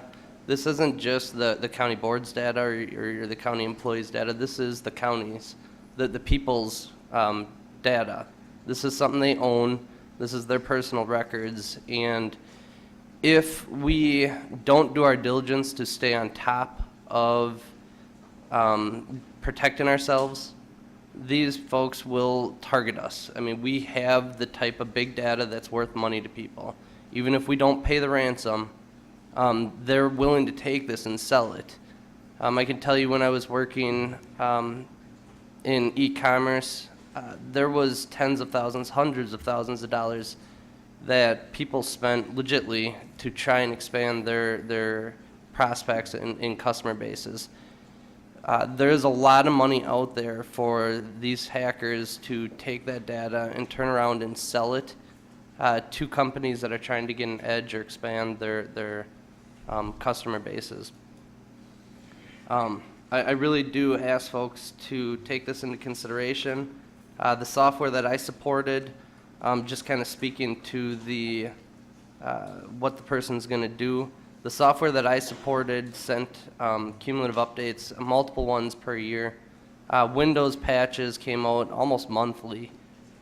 There was major upgrades to the system. It was an ERP, Enterprise Resource Planning System. And lots of money is spent to keep these systems up to date to avoid hackers having the ability to understand how to get into the code base and then later to the data. I think this is quite reasonable for us to add this position to the county. Thank you. Thank you, Supervisor Lenz. Next speaker, Supervisor Wojciechowski. Thank you, Mr. Chairman. I just wanted to echo what Supervisor Lenz and what Patty had said, just to stress the importance of approving this position. I think oftentimes people forget how important our IT department is just because they're the department that's always working in the background and making things function from day to day. I think adding this position will hopefully lighten the load a little bit for the other workers who are, being spread out, trying to do their work and everything else.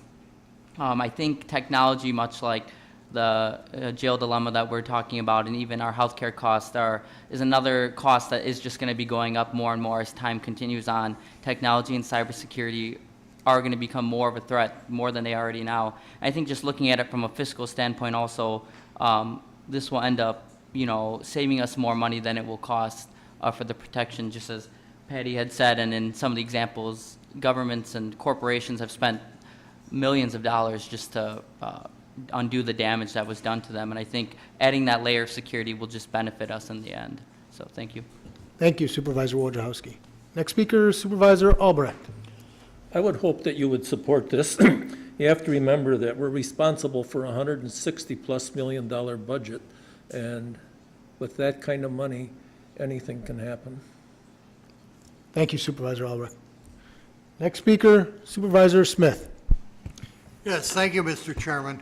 I just want to remind everybody that if somebody does hack our system, gets into it, we have a lot of citizens of Winnebago County who have a lot of personal information that's available through clerk of courts, records, health department, et cetera.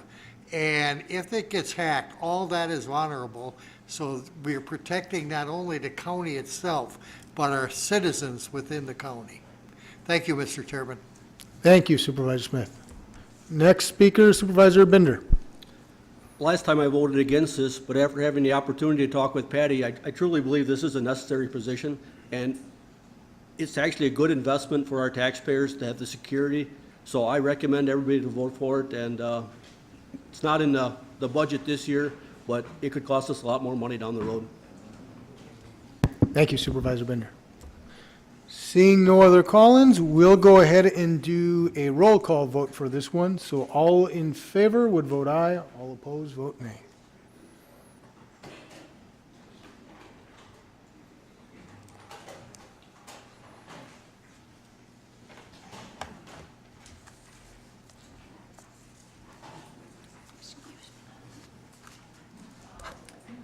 That motion carries 35-0.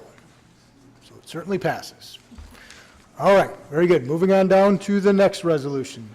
Resolution number 045-062018. Authorized two-year contract with U.S. Cellular Wireless Service. Supervisor Wojciechowski. Thank you, Mr. Chairman. I move for the approval of resolution number 045-06-2018. There's a motion and there's a second. Any discussion? Patty is here too if you have any questions about this. Seeing no call-ins, we'll do a voice vote. All those in, we do have one. We'll hold off. Supervisor Keller. Thank you, Mr. Chairman. I would like to ask Corporation Counsel why this resolution does not require 3/4 vote of those present.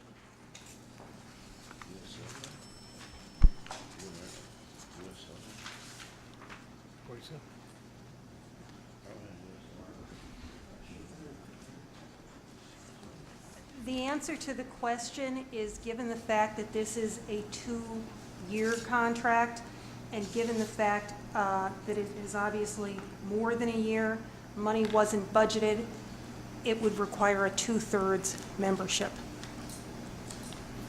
I apologize. I was thinking we were on the next resolution. Thank you, Supervisor Keller. Okay, seeing no other call-ins, then once again, we will do a voice vote for this. So once again, this is the authorized two-year contract with U.S. Cellular, Resolution 045. There was a motion and a second, so all those in favor say aye. Aye. Opposed? Motion carries unanimously. So moving on down to the next resolution. Resolution number 046-062018. Amend the table of organization for the Winnebago County Department of Human Services to add a dementia care specialist position and authorize the department to accept $43,324 grant funding for this position. Supervisor Lautenschlager. Thank you, Mr. Chair. I move for the approval of Resolution 046-062018. There's a motion and a second. Discussion, Supervisor Norton. Yeah, I've got to say, this is a no-brainer. This is much needed.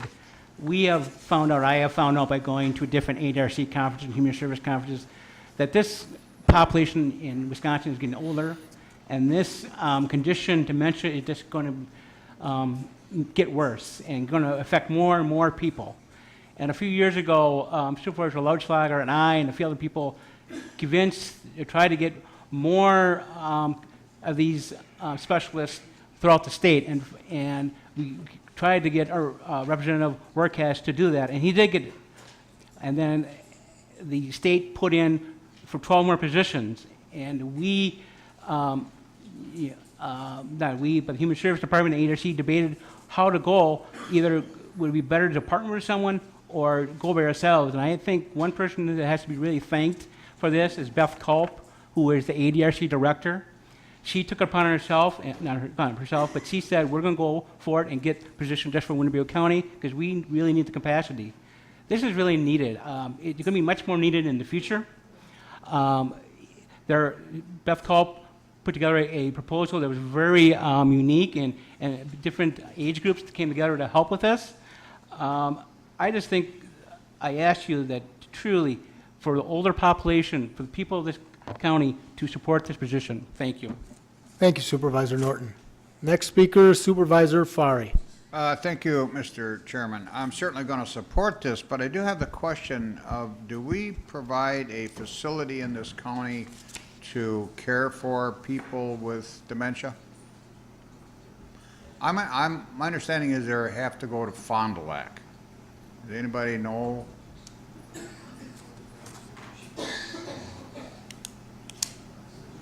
Given the absence of anybody to answer the question, it's still something I'm going to support.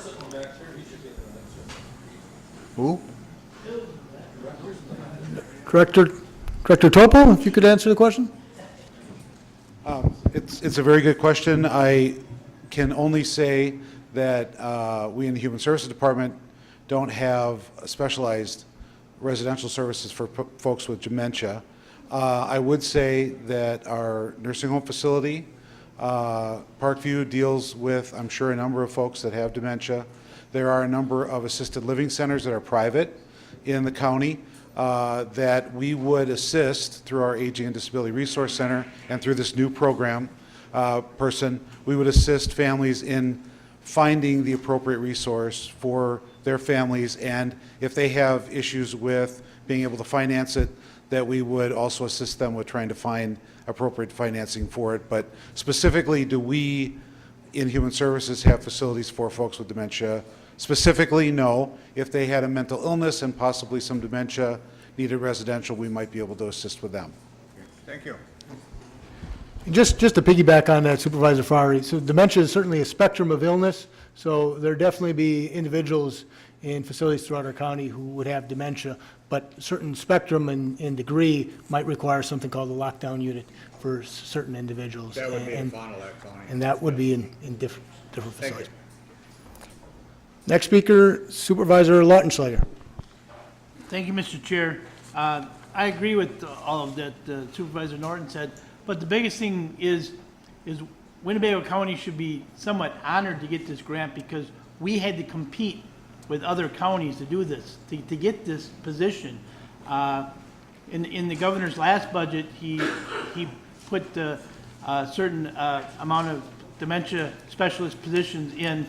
In this current budget, he added a few more, but not all counties are eligible for these dementia care specialists. So this is something that we really need, and it should be kind of a privilege and honor for Winnebago County to have one of these in their county because, like I said, we had to compete for this position with other counties.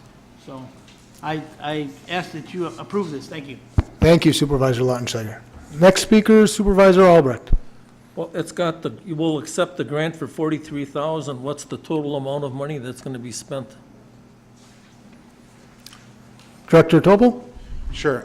The amount of $43,000 and some dollars is for a start of July 1st through the end of the year. So the total amount is actually double that amount, and that amount is coming from the state directly in total to cover the salary and fringe for a personnel year. The reason it's 43 is because their fiscal year doesn't start until July 1st, and we couldn't start the position until July 1st. So the initial startup is 43, but subsequent years will be double that funding in each of the calendar years going forward.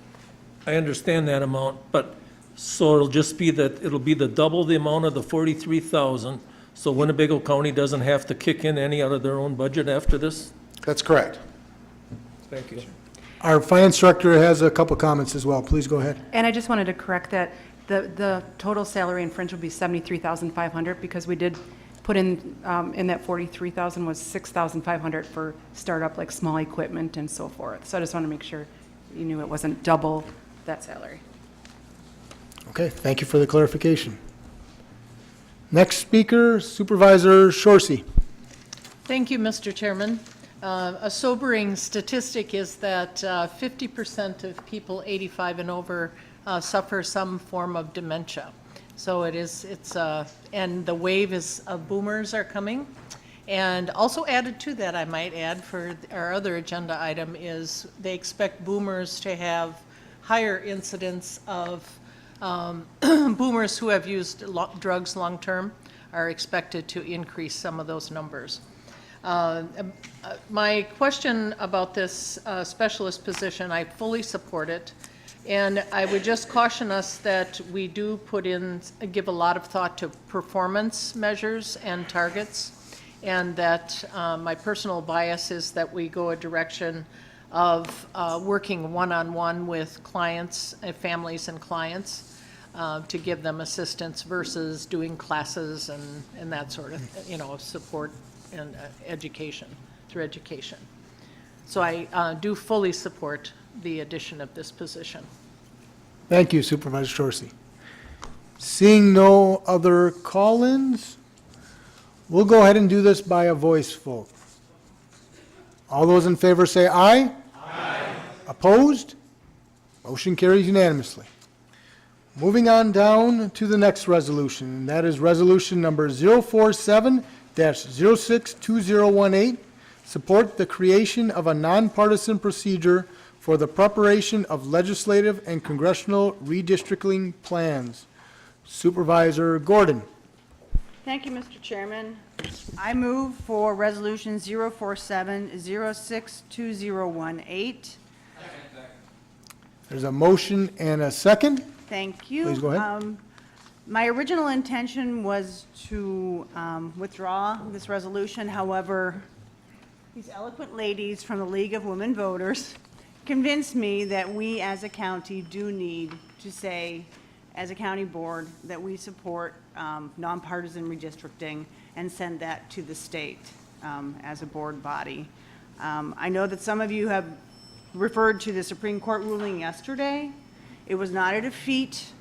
What it was, they took a pass on setting limits on extreme partisan gerrymandering, saying the plaintiffs didn't have a stand, which is a legal term that I don't particularly understand, but they sent the case back to the lower courts. So it's back in Wisconsin, and I think at this point it's important that every county says we would like fair elections in this state. So I would appreciate a yes vote on 048-062018. Thank you, Supervisor Gordon. Next speaker is Supervisor Wojciechowski. Thank you, Mr. Chairman. I am fully supportive of this. I just wanted to add a few things. Some people might be wondering why we have 47 and 48. I think there's a clear distinction, and it's important to have both of these resolutions. One distinctly setting our stance on the issue, and the other one letting the public be able to decide their stance on it. I think both of them hold weight as other counties have done this. I don't know if any have actually done a referendum question specifically on this, but I know some have taken stances, some other counties in Wisconsin. Just for some of the members who weren't here last year, we actually did have a resolution, I think pretty similar to this, that was voted on to gauge the support of the board. and it did not pass, but this was during last year when the rules were a little different with regard to legislation that would go to the state.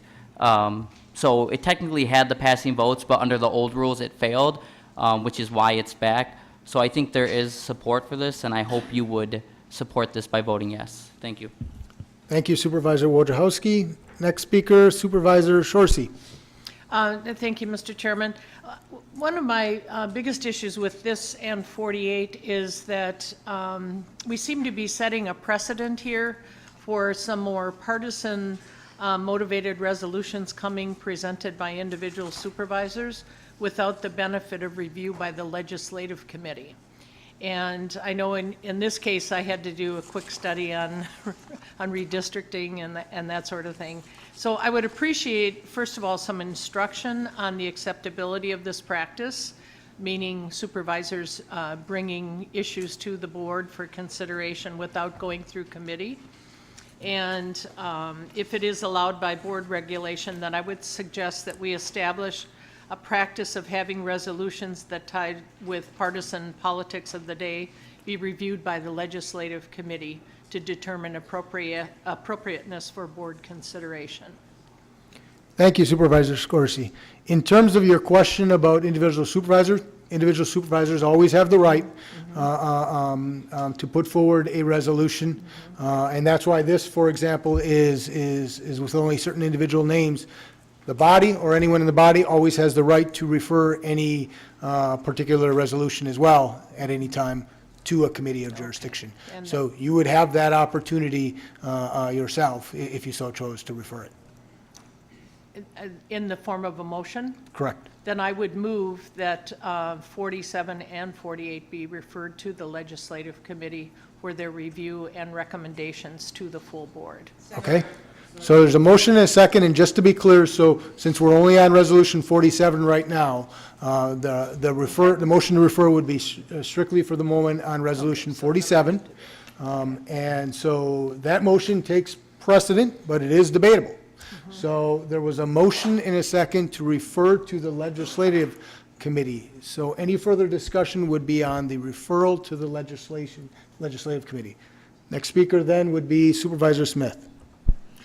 Yes, thank you, Mr. Chairman. I support the idea. The problem with this resolution is the lack of specific points. No, just to be clear, though, we want to keep it to the motion of referring it back. And I know you're probably going to get to that, but on the just so motion we're clear, because the motion is I to agree refer to with the legislative committee. Yeah, I agree with referring it back to legislative. Oh, okay. Thank you, Supervisor Smith.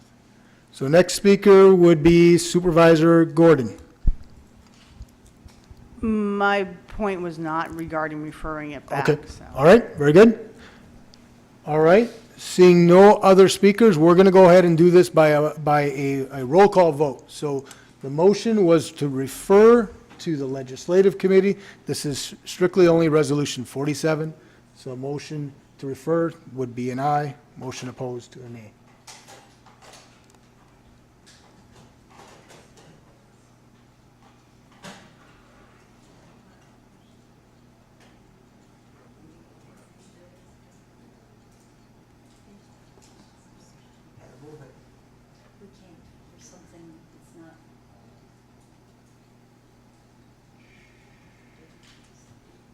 Is that Supervisor Albrecht? I think that's you.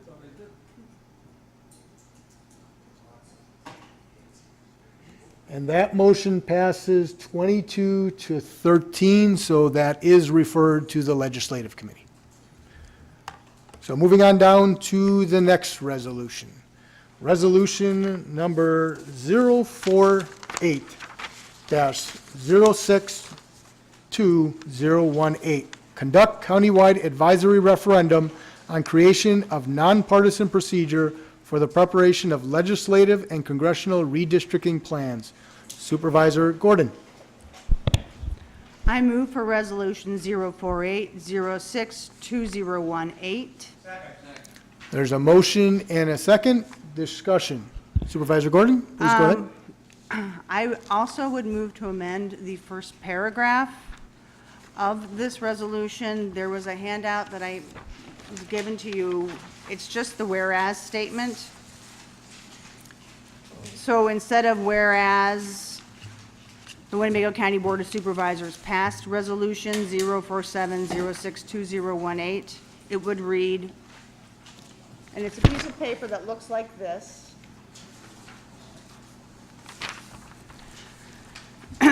Whereas through partisan redistricting assisted by increasingly sophisticated computer mapping technology, elected officials have been able to choose their voters and increase the likelihood they'll keep their jobs. Currently, 39 Wisconsin counties have either passed resolutions and/or have a referendum on the ballot recommending the legislature create a nonpartisan procedure for the preparation of legislative congressional redistricting. And I do want to point out that this is not a partisan issue. This is an issue of democracy. This is regarding voters being able to choose their representatives. It's not a matter of being a Republican or a Democrat. It's a matter of having fair districts drawn. And I believe that it's important that Winnebago County citizens have the chance to tell the legislators that they would like to have nonpartisan redistricting. So I encourage a yes vote on 048062018. Okay, so just to be clear, we have a motion, and did we have a second, I believe, on the amendment? So discussion going forward would be on the amendment as she stated.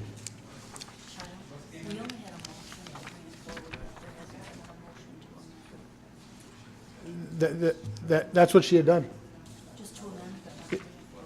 Okay, so what I heard is that there was a motion and a second to bring the motion forward, and then when she spoke, she made a motion to amend.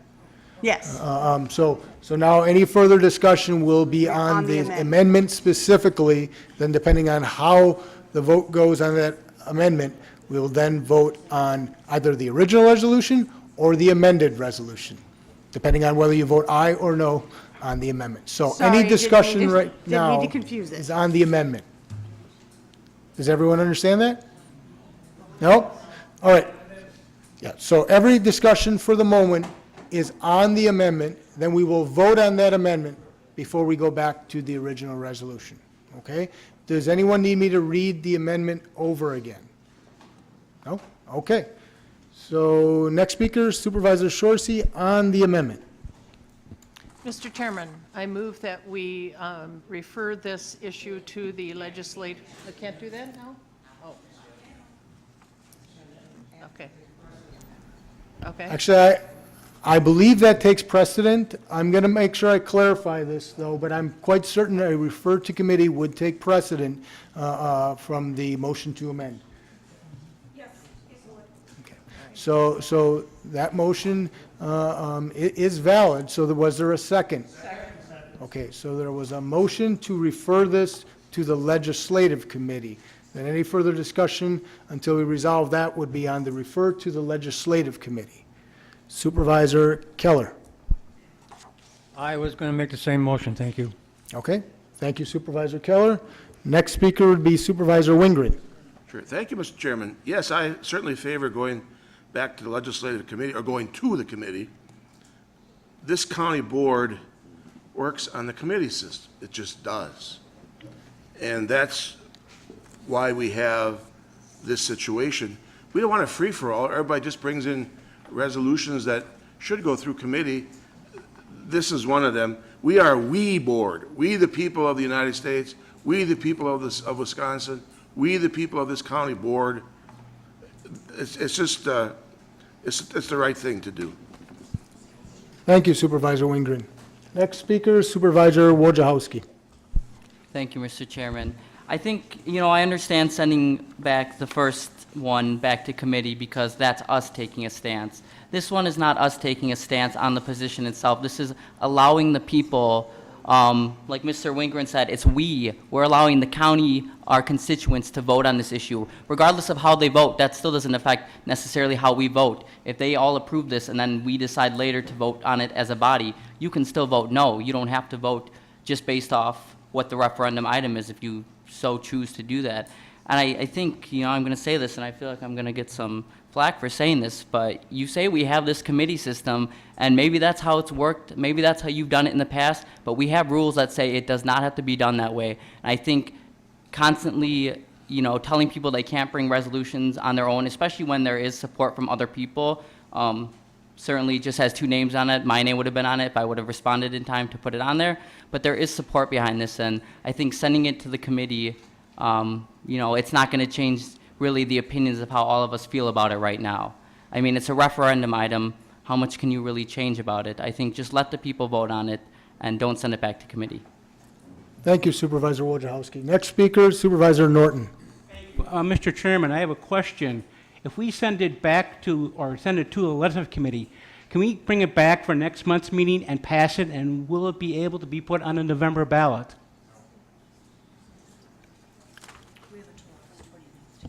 We have until August 29th in order to be able to get it on the we ballot. can, I guess I was understanding that it would have to, and Sue, I may have wrong, I thought we had to have it done by this meeting to have it be put on the November ballot.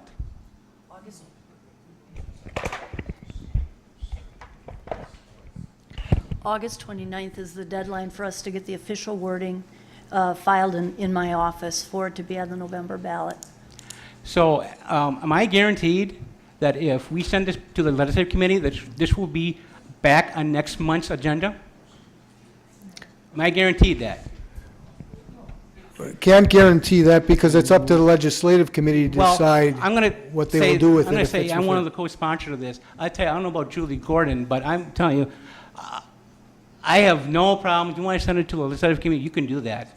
But I want the county board to vote on it, and I will insist on that. It doesn't have to be at this meeting. It can be at the July meeting or the August meeting, whatever. But I want to vote on the county board on this resolution. So that's what I want. If you guarantee me this will be on the board agenda for next month or in July or August, fine. But otherwise, I would shoot down this idea of sending it back to the legislative committee. Thank you, Supervisor Norton. Next speaker, Supervisor Powers. Thank you, Mr. Chairman. I'm just trying to get this clear in my head. The current motion is about this amendment, so all we're sending to judicial is just the amendment? No, it would be the original motion, but because the motion to refer back always takes precedent, you can do that. So what are we sending to the legislative committee? It takes precedent over the amendment, and you would be really referring back the original resolution. Or referring to, not back. Okay, all right. Next speaker, Supervisor Gabbard. I truly believe that we need to send this to the legislative committee, and I understand Supervisor Norton, he's worried it won't get through, but there's ways to get this through. You could have a special meeting, you could do whatever. So as long as Sue said that we have till August 29th, I think we should send this to the legislative committee and get this moving along. So then we'll bring it back to the board, and then we can vote on it. That's the way I look at it. I want it to go back, or go to legislative first, come back to us. We've got time, I believe. Thank you. Thank you, Supervisor Gabbard. Next speaker, Supervisor Wojciechowski. I have another clarification question maybe for Corporation Counsel. If this goes back to committee and the committee decides to vote it down or table it indefinitely for some reason, would it still be able to be brought back, or would it just be done? It would not be able to be brought back. You mean at the next meeting? Yeah, or any time before the deadline that it has to be approved. No, it would not be able to be brought back. So with that, my fear is if it's sent back to committee, it could be tabled indefinitely, and we would not be able to bring it forward again. Thank you, okay, there's going to be a clarification. If you could go ahead and step to the mic, Corporation Counsel, please, just so that I can we hear clarify. all your comments. If it's sent back to committee, if we vote right now to send it back to committee, and then the committee takes it up, if they decide to table it indefinitely, could Julie or someone else bring this resolution to the full board? If I could take a couple of minutes to verify the answer to that? Sure. Thank you. Thank you. Thank you, Supervisor Wojciechowski. She'll look for clarification. Next speaker, Supervisor Snyder. Thank you, Mr. Chairman. My personal feeling is if we send it back to legislative committee, it'll die there and we're abdicating our position that we hold here.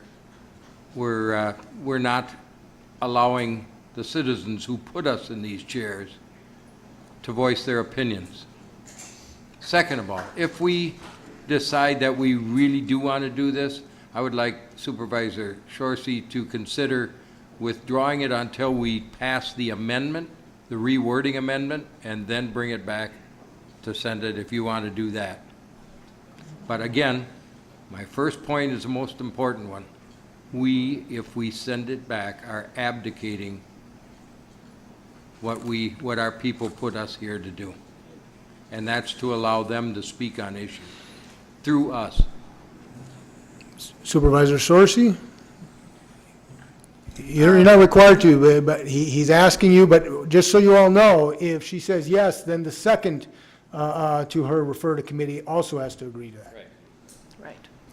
And please understand, this is a process issue for me, and I think, that not everyone is up on redistricting, and we're setting a precedent that I'm uncomfortable with, because this does need some education, some research on people's parts.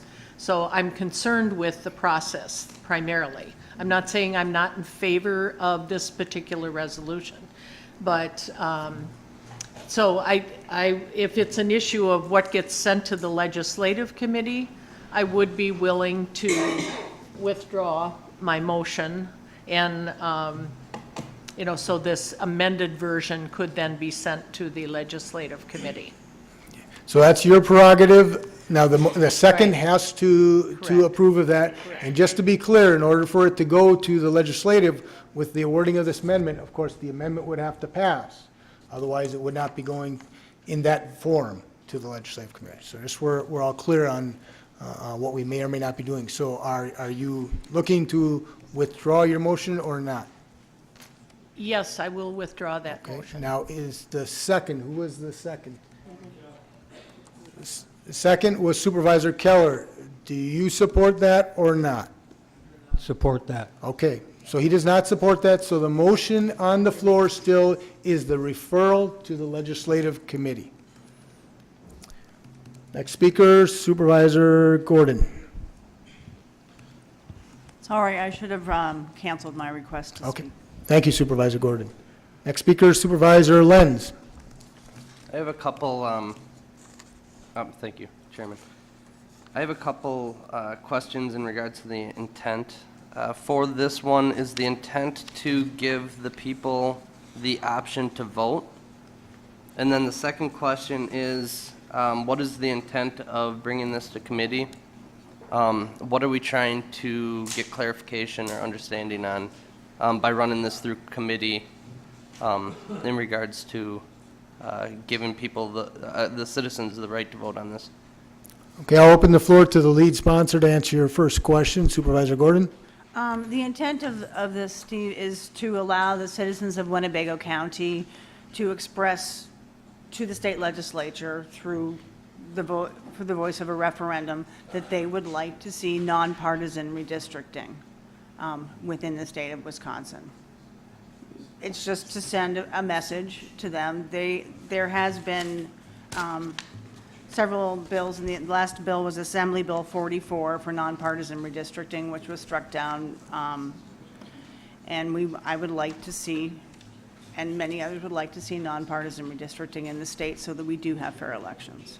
And that was my assumption, which is why I'd like to see this move forward, but I want to understand what we are intending on getting out of committee in regards to that matter. Thank you, Supervisor Lenz. Next speaker, Supervisor Konecki. Thank you, Mr. Chairman. I have a question for the corporate counsel.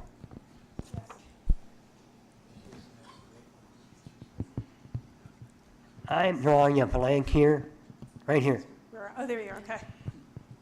When it said creation of a nonpartisan procedure, can you explain what that might mean? I don't think there's such a thing. You tell me what that is. Well, first of all, that was not, the motion Was, That's a fair question. It's not on the motion, the question. So we want to keep our questions and our comments strictly to the motion to refer to committee at this point. Sorry, do you have it on the referral to the committee, Supervisor Konecki? Can I ask that later? Absolutely. Thank you. We'll get you an answer later. Thank you. Supervisor Spellman. My comment is along the same lines, but that I ask that we consider the reason for sending this resolution to the committee. And if the reason is the misconception that it is an issue of partisan politics, that needs to be corrected. This issue is a matter of preserving the integrity of democracy, that we have fair districting and fair elections. So I would ask that people consider that, and I ask that Supervisor Keller withdraw his second to send this to the committee. Thank you, Supervisor Spellman. Supervisor Finch. Thank you, Mr. Chairman. Being on the Legislature Committee myself, I don't know how I would vote until I had a little more study on it. That's speaking for me. Number two is, does the Legislature Committee have the power or the right, and this will do to you, Miss, do we have the right to make an amendment on a resolution coming before us? the legislative committee? Yes, ma'am. No. So whatever comes to us, we can't make any changes or nothing. You can certainly make recommendations, but you've got to go to the person who originated the resolution. Well, I would think if somebody has a resolution that's going to go before the committee, okay, should be there, or he should be there. So therefore, if we could make a change in a resolution with that individual's okay, is this legal or not? I don't recall ever having to go through this. If the author or the proponent of the resolution was at your committee meeting, Right. and if that person agreed to the language change, then there shouldn't be a problem. Thank you very much. Okay, seeing no other lights, we will go ahead and do a roll call vote on the referral of Resolution 048-06218 in regards to advisory referendum on creation of nonpartisan procedure to a roll call vote. Vote aye if you want to refer it to the Legislative Committee. Vote no if you do not.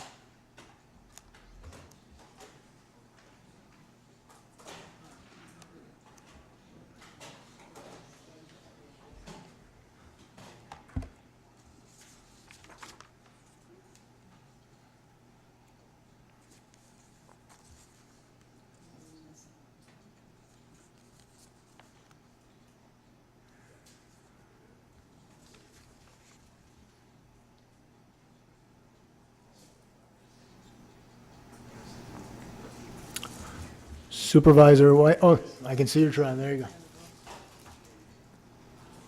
And that motion fails 16-19. So we are now back to the original resolution.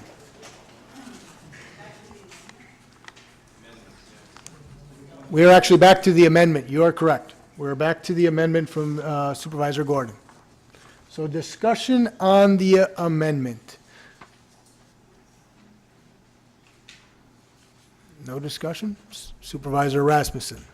Thank you, Mr. Chairman. Just a procedural thing. Based on the comment previously that it could be amended as long as the author is there, isn't it correct that the author could change that without a board amendment? A board vote, rather? So are you referring to the author making the change and offering that to the Legislative Committee? No, I'm talking Okay. about the author wanted to make a change on the original They could make resolution that- that was brought in and just wanted to make a change on it before anything was voted on. I'm not sure why this board would have to vote on whether or not the author can make a change on their own. They could have made that tonight before, but now we have the resolution now before us, so it would have to be amended tonight if there was going to be a change, because it's already been noticed as a specific resolution. So yes, they could make they could make it, but it would have to be in the form of an amendment and voted on tonight. Okay, thank you. So we are back to the amendment. Supervisor Eisen. Thank you, Mr. Chairman. I would ask you to restate the amendment. I'm assuming that you're at the point where you're almost ready to have a vote on this. So I would ask that you No, absolutely. I think that's in order, and I definitely was going to do that before a vote. So I'll go ahead and do that now, Thank you. Supervisor. So it's in line item 8 through 11. It would say, whereas through partisan redistricting assisted by increasingly sophisticated computer mapping technology, elected officials have been able to choose their voters and increase the likelihood they'll keep their jobs. Currently, 39 Wisconsin counties have either passed resolutions and/or have a referendum on the ballot recommending the legislator create a nonpartisan procedure for the preparation of legislative and congressional redistricting. So those would replace line items 8 through 11. So that is the amendment that we're discussing right now. Supervisor, 8 through 10. It would be replacing 8 through 10. Supervisor Fari. Thank you, Mr. Chairman. I'm a little concerned with the amendment using that term. Let me read this. Whereas through partisan redistricting, assisted by increasingly sophisticated computer mapping technology, elected officials have been able to choose their voters. Is that true? Do I know that's true? That's an assertion. Hold on, Right? let's I mean, have the is there speaker any- speak. Is there any value to the statement that I can say that's a fact? I mean, that's something that's been an accusation, but is there any proof of that? I don't think the courts have been able to establish that proof. I'm a little more concerned with the amendment than I am the original resolution, which was far more broader and would represent, I think, in a more productive way, a resolution to be put on the ballot and for the people to vote on. So I can't support the amendment. I might support the original resolution, but not the amendment. I just disagree with that wording. That's highly speculative, in my opinion. I'm not aware of anything that's been proven, that's factual. They increase the likelihood they'll keep their jobs. That sounds like something I would be hearing on more of a news commentary than through any factual basis. Sorry, I can't accept that position. Thank you, Supervisor Fari. You're welcome. Next speaker, Supervisor Snyder. Thank you, Mr. Chairman. I believe that the decision of the Supreme Court the other day just remanded that back to the lower court, which had decided that the statement is pretty much what is happening today. So I might be wrong in my interpretation, but that's the feeling I get. Thank you. Thank you, Supervisor Snyder. Next speaker, Supervisor Konecki. I have to say, I want to ask the corporate counsel a question again. Please.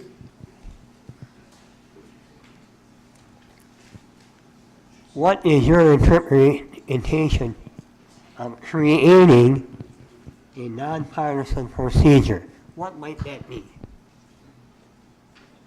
Yeah, I will certainly answer that, but is the language that the board is looking at the amended language and not the language that you're talking about in terms of But it's also in the amended language.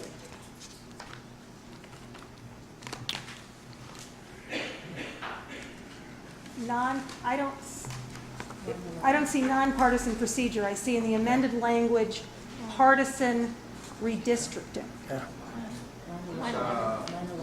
It's line item 11. It'll say create a nonpartisan procedure for the preparation of legislative and congressional redistricting. So my interpretation of nonpartisan procedure would be a balanced procedure, not referring one party over another, but basically having a balanced So you're going to type. have 5 members Democrat and 5 members Republican. Well, I'm I'm asking basically, you for your... that's my interpretation of nonpartisan procedure. Okay.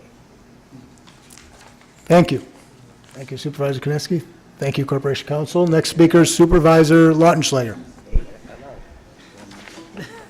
Thank you, Mr. Chair.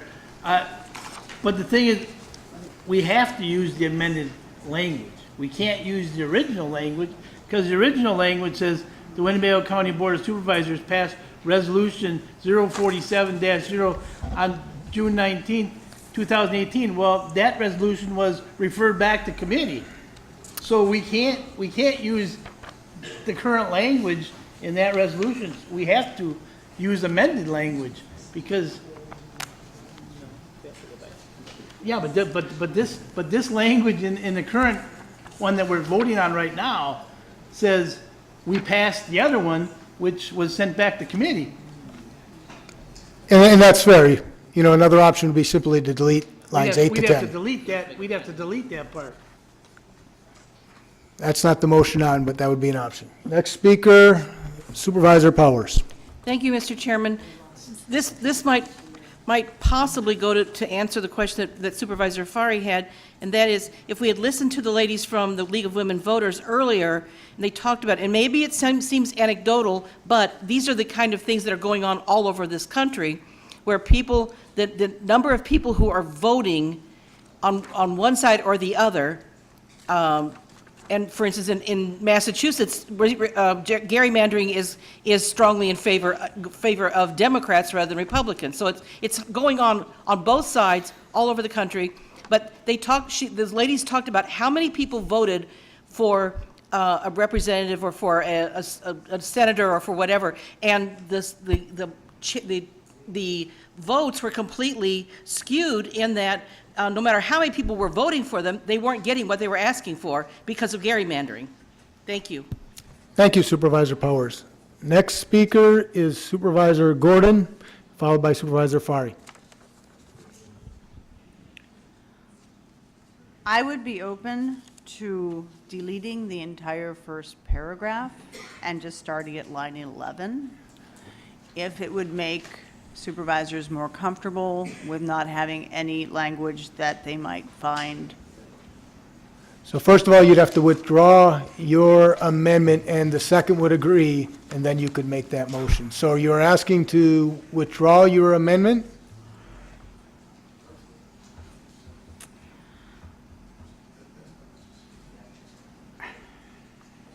Yes, I'm asking to withdraw my amendment. Okay, now the second to that amendment. Fortunately, we don't know the second to that amendment, so therefore we will withdraw it. If we don't know it, we'll accept it as withdrawn, so you can go ahead and make your motion.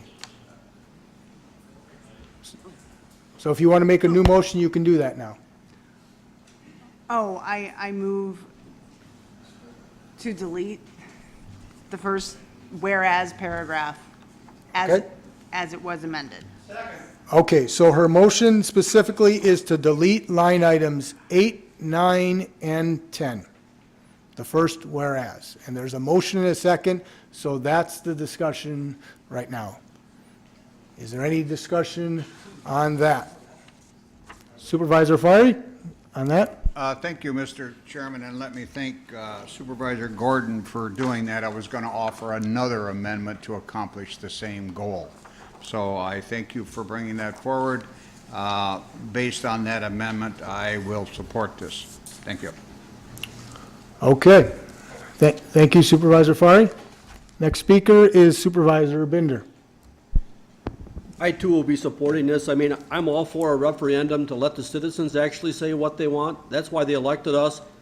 We can put that on the ballot. They can basically make a decision if they want to move it forward or not. All we're doing is giving them the opportunity, and I believe that's why we're elected, is to represent them and give them a voice in government. So I will be supporting it. Thank you, Supervisor Binder. Next speaker, Supervisor Hogan. So I'm just a little bit confused now. So the question right now is only to whether or not to delete line 8, 9, and 10 from the original resolution that we were provided. That is exactly correct, and the resolution would then effectively start at line 11, that whereas. Okay. Absolutely correct. Thank you. Thank you, Supervisor Hogan. Any other questions or discussions on that amendment? I don't see any. So we will go ahead and do a roll call vote to remove line items 8, 9, and 10. Vote aye if you approve of that, vote nay if you don't.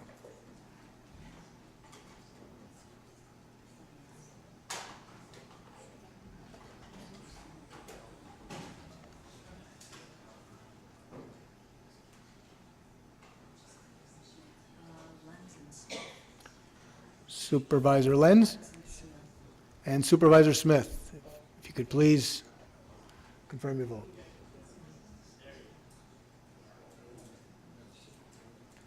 And that motion passes 30-4 with one abstention. So now, that amendment passes, so we're on the original resolution with the removal of line items 8, 9, and 10. Okay? So any discussion on the original resolution as amended, removing 8, 9, and 10? Seeing none, we will go ahead and once again do a roll call vote. Vote aye if you approve of the resolution as amended. Vote no if you don't.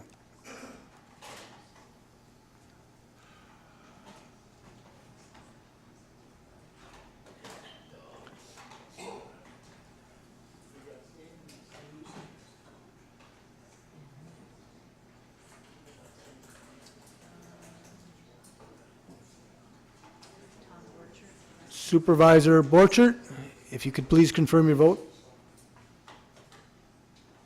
And that motion carries 30-4 with one abstention. All right, very good. Vice Chairman Egan wants to make a comment. Oh, I apologize, and he was in before he was Vice Chairman, so please go ahead, Supervisor Rasmussen. Well, I think you got a little quick there on the discussion on the last one. I was pushing my button, but that screen was up, and it never got through. I think a lot of people wanted to discuss it, but we couldn't get through on the screen.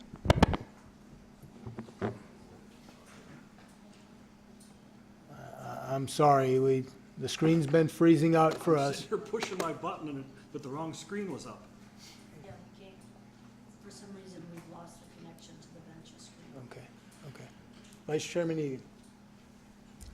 I don't know what you're going to do about that one. As far as myself, I think when I looked over at the clerk, she said that we could. We'll probably have a different agenda for Monday. That number 04760620018 will probably be on the agenda for Monday. So anyone that wants to come, the only ones that will be able to speak, though, I want to let you know right away, is the committee chairmen. But we'll let you speak, but they're the only ones that will do voting or anything. So there will be a different agenda for the legislative. Thank you, Vice Chairman Egan. Okay, so moving on down to the next resolution. Resolution number 049-062018. Requests the sheriff to read Declaration of Independence on courthouse steps on July 4th, 2018. Supervisor Wingren. Thank you, Mr. Chairman. I move approval of Resolution 49-6-2018. There's a motion and a second. I'd like to speak briefly. Please. That is, for new members especially, this is something we started in 2010 in honor of the birthday of the United States. We've asked the sheriff to read the Declaration of Independence from the courthouse steps.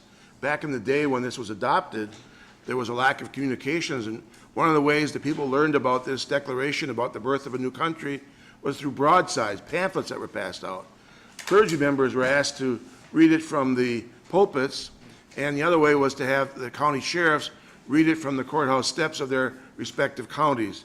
And so we're going to be doing this on July 4th, 2018, in the front, the main entrance, at 8 a.m., and you all are invited. Each year we also have a really good representation from the county board, and looking forward to another great day this year. Thank you. Thank you, Supervisor Wingren. Any discussion? I'll do a voice vote. All those in favor say aye. Aye. Opposed? Motion carries unanimously. Moving on down to the final resolution, resolution number 050-062-018. Authorize the Winnebago County Clerk to publish a notice of a referendum regarding the legalization and decriminalization of marijuana and the implementation of a tax on the sale of marijuana in the state of Wisconsin. Supervisor Wojciechowski. Thank you, Mr. Chairman. I move for the approval of resolution number 050-06-2018. If I could, Motion and a second. before, Yep, please go ahead. Before someone asks to refer this back to committee, I would ask that we just vote on it. I think the resolution itself is written to avoid trying to be partisan. There's numbers in there. It basically says what has been going on, what states have legalized it. I did not put the other counties, but I know Milwaukee County was the most recent to approve a referendum question similar to this. La Crosse County is looking at putting one, and I know Dane County is also looking at, and Rock County too. So it is definitely a topic that has been on voters' minds, and one that I think they would like to have their input on. There's been a lot of talk at the federal level and at the state level, and I think people feel like they have not really had a voice on this specific issue, and I think allowing this will give people that opportunity to do that. I just wanted to read the referendum question itself, because I know last time when we talked about the dark store one, there was some concern on how the question was worded. So I wanted to read this one so you can see, I wrote it myself, and I do believe that this is very straightforward and really gets the point across. It says, should the Wisconsin State Legislature enact proposed legislation that allows individuals 21 years of age and older to engage in the medical and recreational use of marijuana, while also regulating commercial marijuana-related activities, including, but not limited to, imposing a tax on the sale of marijuana and expunging marijuana-related crimes for those convicted in Wisconsin. So I think it's pretty clear. I don't think people are going to look at this and be confused as to what the question is asking, and I think that's good for referendum questions to be as clear as possible, and I think this really does do that. I would ask that, much like the other one we just voted on, that we allow people to vote on this, like Supervisor, sorry, I'm blanking now. As other supervisors have alluded to, we should allow voters to vote on this issue. It's not us necessarily taking a stance as a county. It's just saying that we want people to vote on this so we can get their opinion on it and go from there. And I just wanted to also thank all those people who have come today to speak in support of it. So thank you. Thank you, Supervisor Wojciechowski. Next speaker, Supervisor Powers. Thank you, Mr. Chairman. I attended college in the 60s, and I never tried marijuana, and I don't see myself trying it. However, if I ended up like that lady's mother and needed some relief from an illness, I would like that to be an option. I've been in contact with a young mother who was a high school classmate of my son's in Michigan. The young mother is in Minnesota. She has a toddler who would benefit greatly from the cannabis oil, and she's not able to obtain it legally.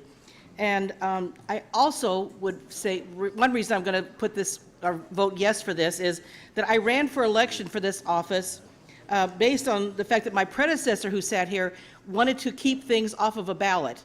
And I said, I think that voters needed to be able to vote for something, even if we didn't necessarily think it was something we were in favor of. So I think the constituents have the right to vote on this, and I'm urging you to vote yes. Thank you. Thank you, Supervisor Powers, and I'm sorry for the technical difficulties, but unfortunately it's just happening with our system. But I believe I can read the board here, and it looks like about a third of the board will want to speak on this topic. So just so you're aware, if you're not being called on, it appears that there are about 10 or 11 that are looking to speak. So thank you, Supervisor Powers. Next speaker, Supervisor Weiss. Thank you, Chairman. Mr. Chairman, I would like to refer this to the Legislative and the Judicial Committee. Okay, there is a motion and a second to refer the resolution to the Legislative Committee. So once again, that motion takes precedent. So discussion in regards to referral to the Legislative Committee. Excuse me, sir. Is Legislative and Judicial Committee. Legislative and Judiciary Committee. Yes. Okay. Next speaker then would be Supervisor Wingren on the referral. Let me think if I can twist this.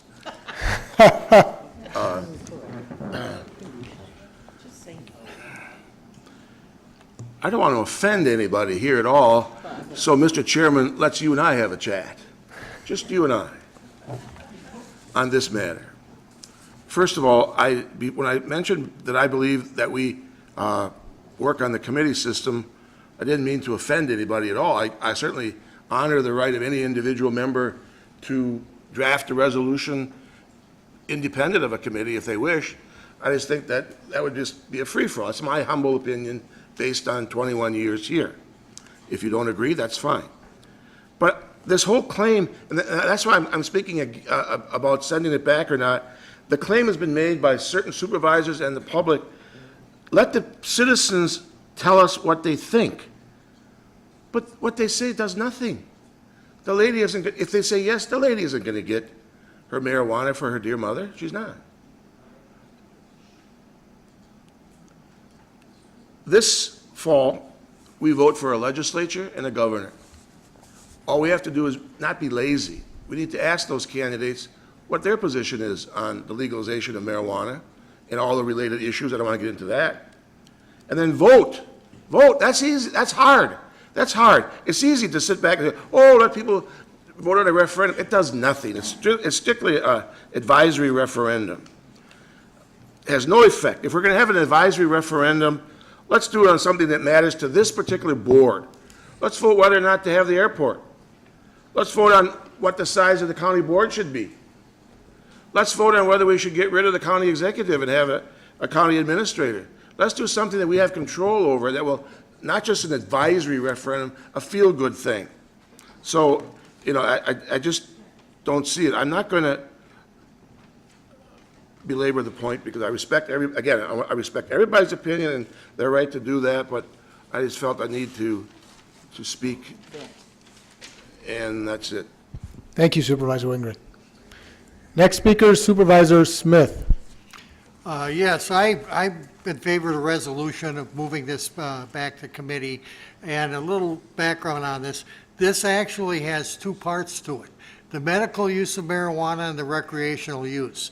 Okay, in the question where Wisconsin State Legislature enacted proposed legislation that allows individuals 21 years of age or older, fine for the recreational, but what about the 13-year-old girl who's getting the cannabis oil and it's stopping her seizures? Where she used to have 5, 6, 7 seizures a day, she may have 1 or 2 and sometimes days without any. She's 13. She wouldn't be affected by this. She wouldn't be allowed to have the oil. So the problem with this is it's covering two things. One, the legitimate medical use of marijuana, which I'm actually in favor of. The other is the recreational use of pot, which actually I'm not in favor of. We've got enough impaired drivers on the road now. Why add to it? But I think this should go back to the Judiciary Committee. We could draft something along the lines that would cover both ends. We'd probably be 2 separate resolutions. And then, of course, from there to the Legislative Committee. Thank you, Supervisor Smith. Next speaker is Supervisor Keller, and then Supervisor Defferning. Thank you, Mr. Chairman. I am in favor of moving it back to Legislative Committee.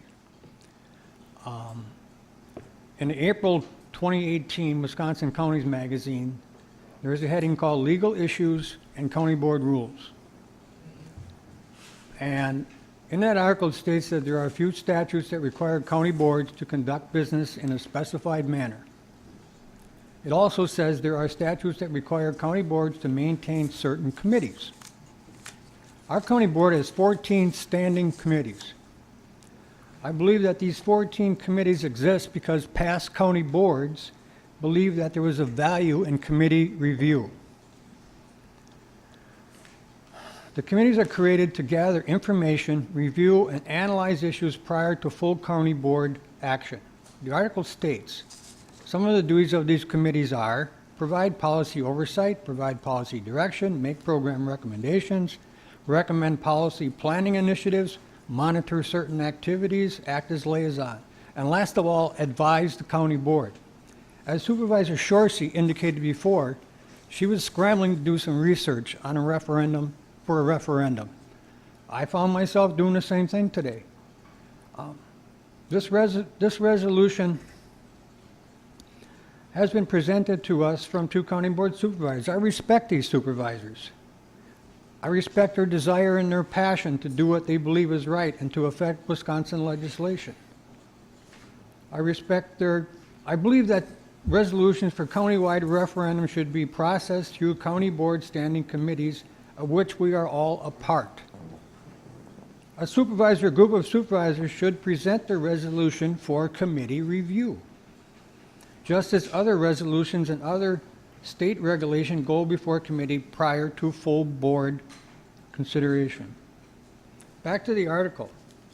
The article says resolutions and ordinance amendments should proceed before a committee before going to the county board. This is from our Wisconsin Counties Association. Again, the intent is for committees to gather information, review, and analyze issues prior to full county board action.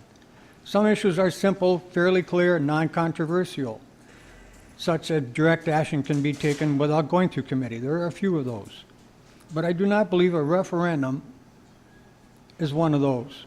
I think a referendum question is worthy to be evaluated by the appropriate committee or committees. Having referendums isn't without cost. There are costs to put a referendum on the ballot. It lengthens the ballot sheet. You know, normal ballots are a certain cost, but you want longer ones, they cost more. Attorneys have to review it. That costs money. County clerk's office has to review it. That costs money.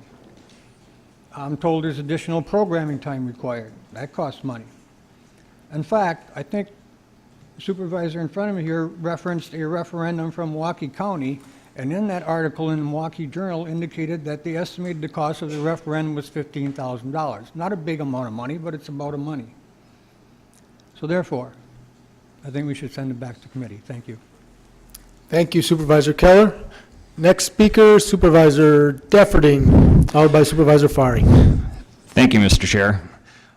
It sounds to me that there's a bit of confusion in regards to this, because I'm looking at the wording of this, and this is different from the referendum regarding dark stores. This is a very distinct wording here. It's just simply asking a very straightforward question. Should the Wisconsin State Legislature enact proposed legislation that allows individuals 21 years of age and older to engage in the medical and recreational use of marijuana? It's a simple yes or no question. Furthermore, this is just simply asking voters an opinion. This isn't actually changing any policy. This is us gauging our constituents, and our constituents are here, and they just vote, and they just told us what their opinion is.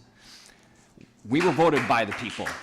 Okay, please keep your comments and respect the speaker. We need to listen to them. That is our job as elected people on the county board. This is a referendum that is asking an opinion. It is not actually changing policy. Now, if this was something where we are actually repealing an ordinance within the county, then I would understand why we would bring this back to the legislative and judicial committee. But that's not the case here.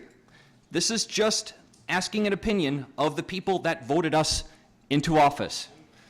So we know exactly why people want to defer this back to committee, so that it can get stalled and die in committee.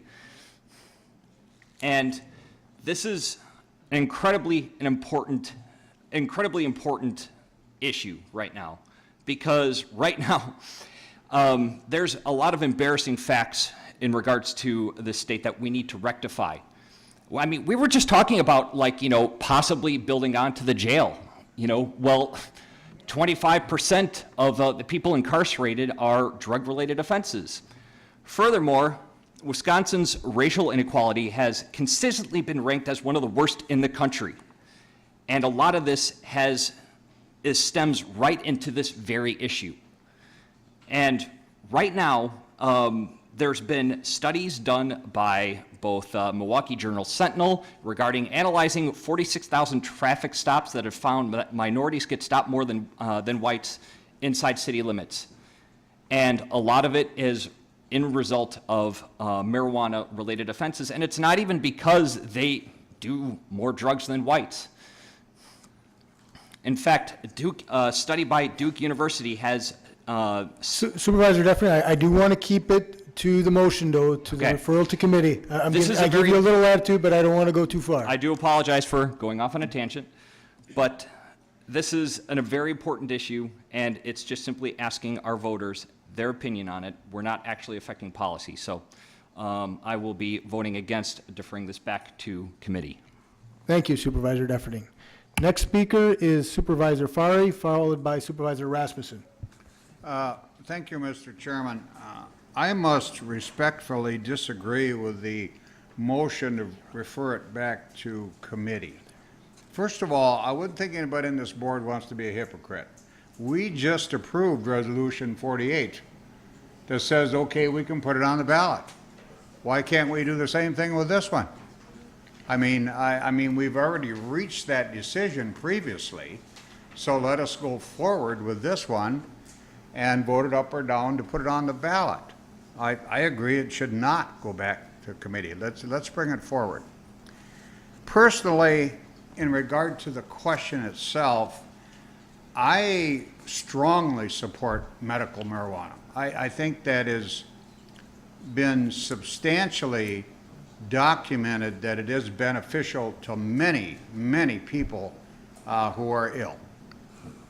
The question about should it be broadened out for anybody to use it, I might have some differences with that, but I'm willing to accept that just on the premise that it is a good idea. Let's let the people make this decision. Put it on the ballot. Let them Okay, make the we need to decision. hold their I will not applause. support Respectful sending of the it back speaker and committee. others. Thank you, And I Supervisor. urge you not to do it also, please. Thank you, Supervisor Fari. You're welcome. So just so the board's aware, there are about 8 speakers yet to speak. So if you don't hear your name, that's why I'm calling, so to speak, the on-deck person, so you know where you're at, and it's not that you aren't somewhere in the queue. So next speaker is Supervisor Rasmussen, followed by Supervisor Finch. Thank you, Mr. Chairman. Trying to figure out where to start here. On referring it back, one reason we have committees is certain committees have certain expertise on things. That's why we have committee structure. The committees come back with recommendations one way or the other. I think that's important to follow that.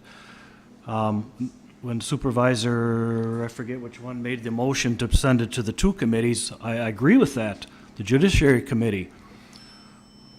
I've got a good friend that lives in one of the states where this is legal, and I called him. What's the ramifications in your state on this? First thing he told me was driving under the influence of marijuana. They pull you over. When you get pulled over for drunk driving, you get a breathalyzer test. They know right away you're drunk, you don't get to drive. You're out of your car. When you're under the influence of marijuana, they have no way of testing that. They send you right back in the car again. Is that's safe for our citizens? I think this is a good one to go back to judiciary and get the opinion of the sheriff and the law enforcement people. What are the ramifications of this stuff? And I got more to say, but I guess that's all it is on sending it back. I agree with that. Thank you, Supervisor Rasmussen. Next speaker is Supervisor Finch, followed by Supervisor Shorsey. Thank you, Mr. Chairman. In the beginning, I was against this, but by listening to some of the supervisors here and earlier, some of the people earlier, I got educated a little bit. I truly feel that it should not go back to committee, mainly because of the fact this is a people's deal. It's not a committee's deal. I mean, how much does the committee know what's really going on? All right? Let the people. They elected us to do the normal thing that's the average, like we had tonight, these small resolutions.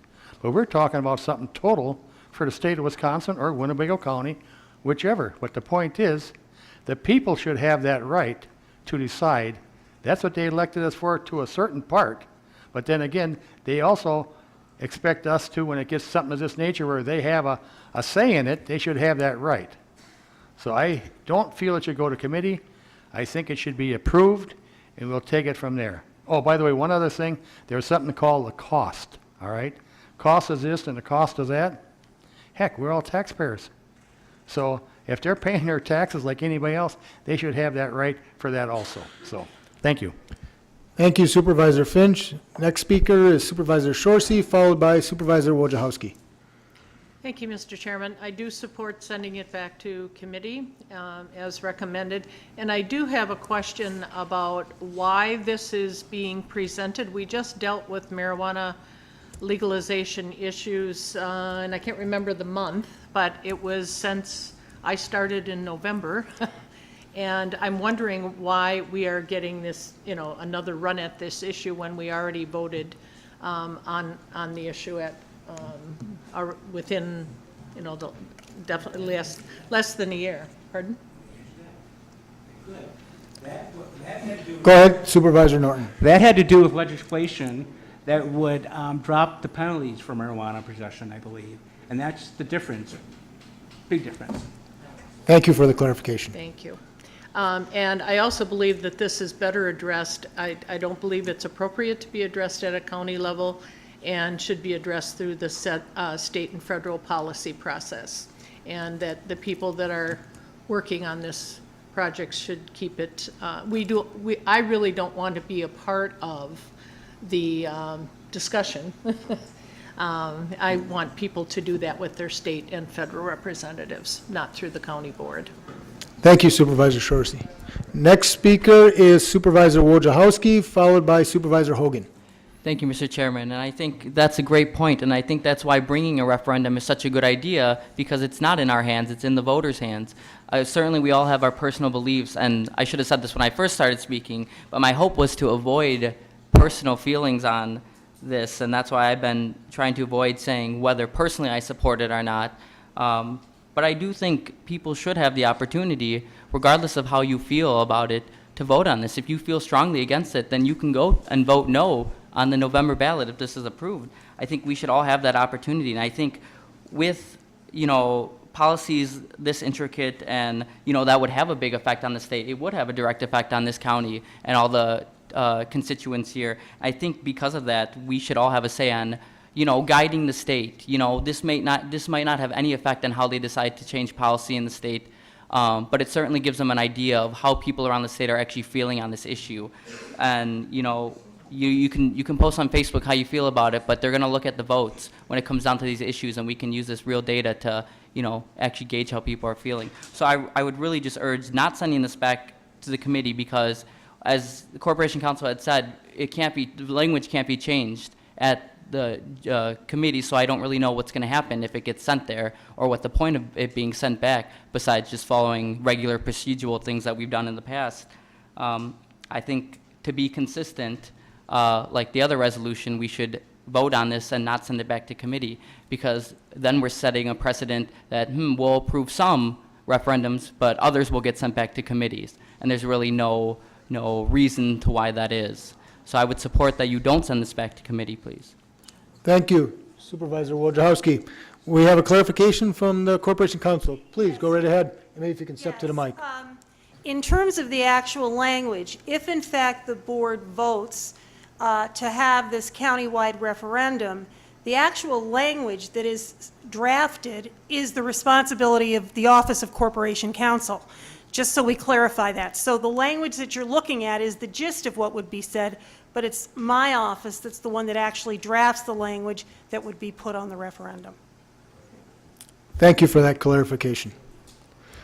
Next speaker is Supervisor Hogan, followed by Supervisor Lenz.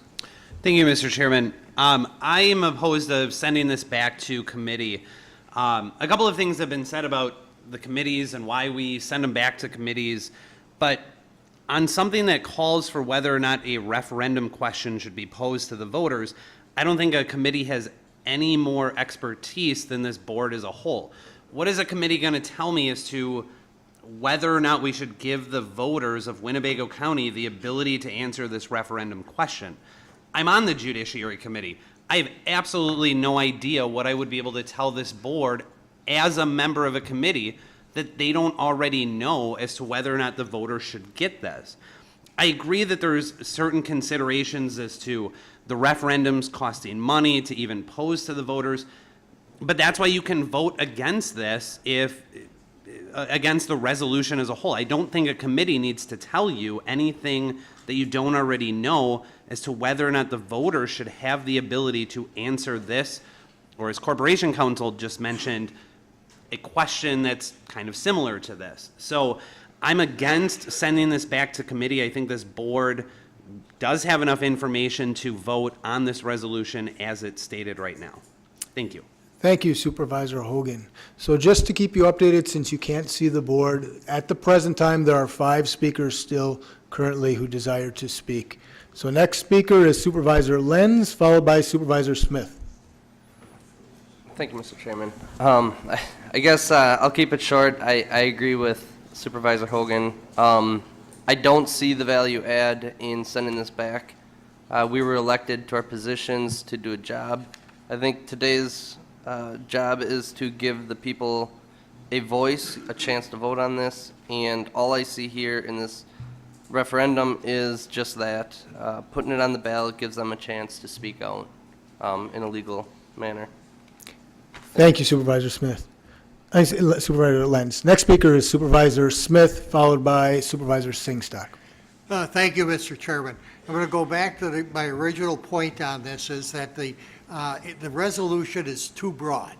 And putting it to the voters, there are people, I'm sure every person who wants to use marijuana for recreational purposes will vote for it with the medical use allowed in it. On the other hand, the people who are strictly in favor of medical marijuana and not recreational marijuana are at a conundrum, because voting for this bill would, for what they want, against something that they don't want. I'm sure none of the recreational users are against medical use, but I know many of the people for medical use are against the recreational use. So unless this is put forward in 2 separate advisory referendum or resolutions, and that I cannot support this. Thank you, Supervisor Smith. Next speaker is Supervisor Singstock, followed by Supervisor Buck. Thank you, Mr. Chairman. Number one, yeah, we're elected to do a job. I guess it's called the vote. I guess some people don't know what that means. I want to refer to County Ordinance 18.3. This should satisfy everybody. This is the ordinance book, by the way. Hope everybody sees it, knows it. 18.3. Any decision that says any decision of any standing committee may be appealed to the board by any supervisor, may be appealed to the board, that's us, by any supervisor at any regular or special board meeting So everybody's covered. You send it back to the committee because this county government runs on committees. That committee does what it wants to do with it. Any supervisor has a right to appeal it. Jeez. I'm not going to say anymore. Thank you, Supervisor Singstock. Next speaker is Supervisor Buck, followed by Supervisor Norton. Thank you, Mr. Chairman. As I go around talking to constituents throughout Winnebago County, and just especially my district, they often ask, what does a county board do? I think this is something that has been brought up, is an important issue in Winnebago County, and I think we should look to other states throughout the nation, and I think we should look at being proactive instead of reactive in this instance. I do not support bringing this back to committee. Thank you, Mr. Chairman. Thank you, Supervisor Buck. Next speaker is Supervisor Norton. Thank you, Mr. Chairman. Quick question, I'm against this, sending this committee, but what guarantee do we have, Corporation Counsel, if it goes to these committees, that it will come back to us either in July or August? Because that's my general question.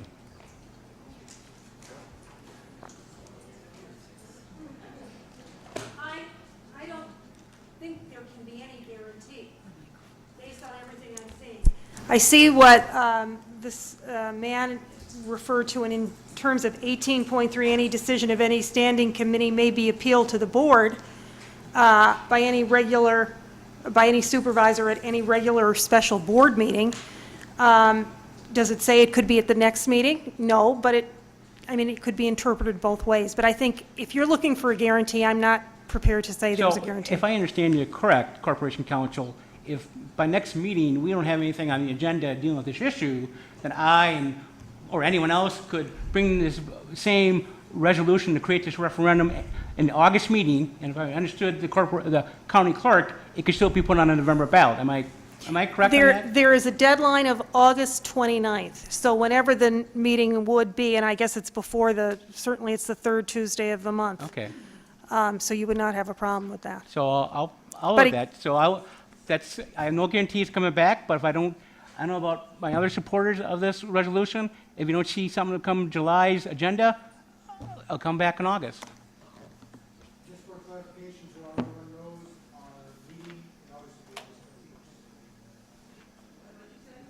August 21st. Is our business meeting. I'll say it one more time, my mic went off. August 21st is our business meeting, so it would be before the August 29th deadline. Okay, I don't see any other speakers, so we're going to go ahead and vote. So just to clarify what you're voting on, you're voting on to refer the resolution to the Judiciary and Public Safety Committee and the Legislative Committee. That's the motion that we are on currently. So vote in favor. If you're in favor, vote aye to refer it. If you're opposed, vote no.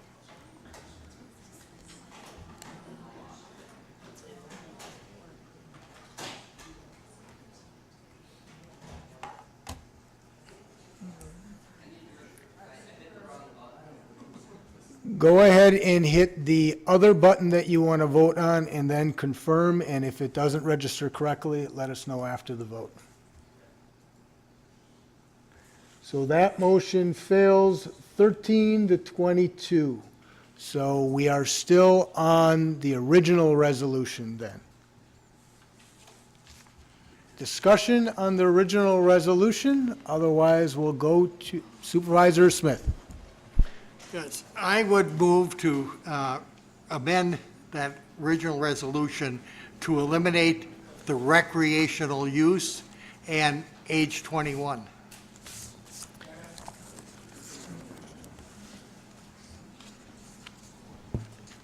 So just to clarify, you would be looking under the referendum question, which is between line items 31 and 34, to remove and recreational use of. So it would simply say engage in the, or you'd say engage in the medical use of marijuana is what you want to say. So you'd Just remove medical and use. recreational. That's all you're removing, correct? Yeah, all I want is recreational removed. Medicals, keep it.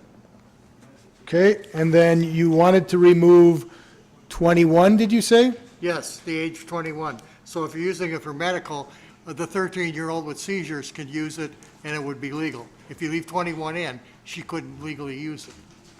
So then, to restate, what you're looking for is in line item 32, you would remove the words 21 years of age and older, so it would simply say that allows individuals to engage in. Correct. Correct. Did everyone understand that?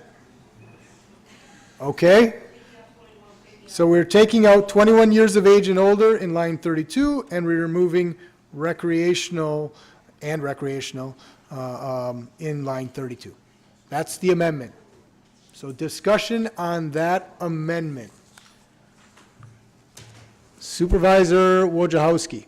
Oh, wait, first of all, there was a motion. Was there a second? I might have missed that. There was a motion and a second, I apologize. Okay. Next speaker is Supervisor Wojciechowski, followed by Supervisor Hogan. Thank you, Mr. Chairman.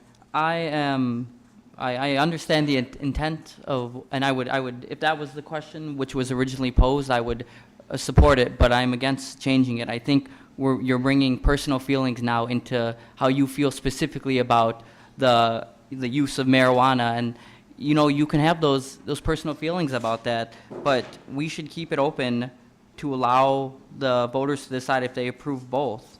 You know, it's, if people decide that they like medical marijuana, but they don't like recreational, I'm feeling they would be more likely to vote no on the resolution then. You know, it might be hard to tell, I understand that, because you want to separate them, but I would like to keep it the way it was, and, you know, keep the personal feelings about how you feel about marijuana, and just leave the question as is. Thank you. Thank you, Supervisor Wojciechowski. Next speaker is Supervisor Hogan, followed by Supervisor Shorsey. Thank you, Mr. Chairman. This is a question for Corporation Counsel. You said before that the actual wording of the referendum question in the resolution is just kind of the gist of what your office would actually draft as the wording of the question. Yes. So I guess what sort of language does this board have to decide on in the question gist that would, I mean, if we did eliminate the 21 years of age and recreational use of marijuana, does that mean your office cannot in any way put that in any legal wording of the referendum question that would go on the ballot? Correct. Okay. That's correct. Because we would be mandated to do basically what the board voted the question was to be proposed to the public. But we have to make sure that it's logistically correct and understandable. Okay. So I guess for that reason, I would be opposed to this amendment. I agree with Supervisor Wojciechowski that, I mean, I personally think that the question is not a simple yes or no question. I think it's very confusing, especially with the second part about the regulating commercial marijuana-related activities, including but not limited to. But if that's what the voters want to decide on, and they can vote yes or no on that, I think the wording as is should be the question that would be posed on the referendum. Thank you. Thank you, Supervisor Hogan. Next speaker is Supervisor Shorsey, followed by Supervisor Rasmussen. I'll withdraw my request. Thank you, Supervisor Shorsey. Supervisor Rasmussen, followed by Supervisor Finch. Thank you, Mr. Chairman.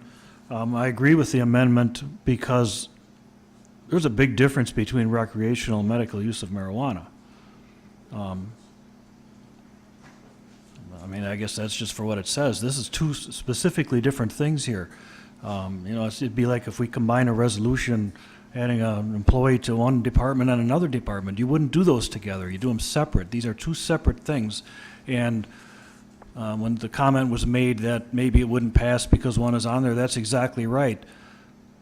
I think the medical one has got some real merit to it based on the emotional responses we got in the back room, and that's a whole different thing than recreational. I really agree that these should be split. Thank you. Thank you, Supervisor Rasmussen. Next speaker is Supervisor Finch, followed by Supervisor Lenz. Thank you, Mr. Chairman. I'm actually a little more confused right now.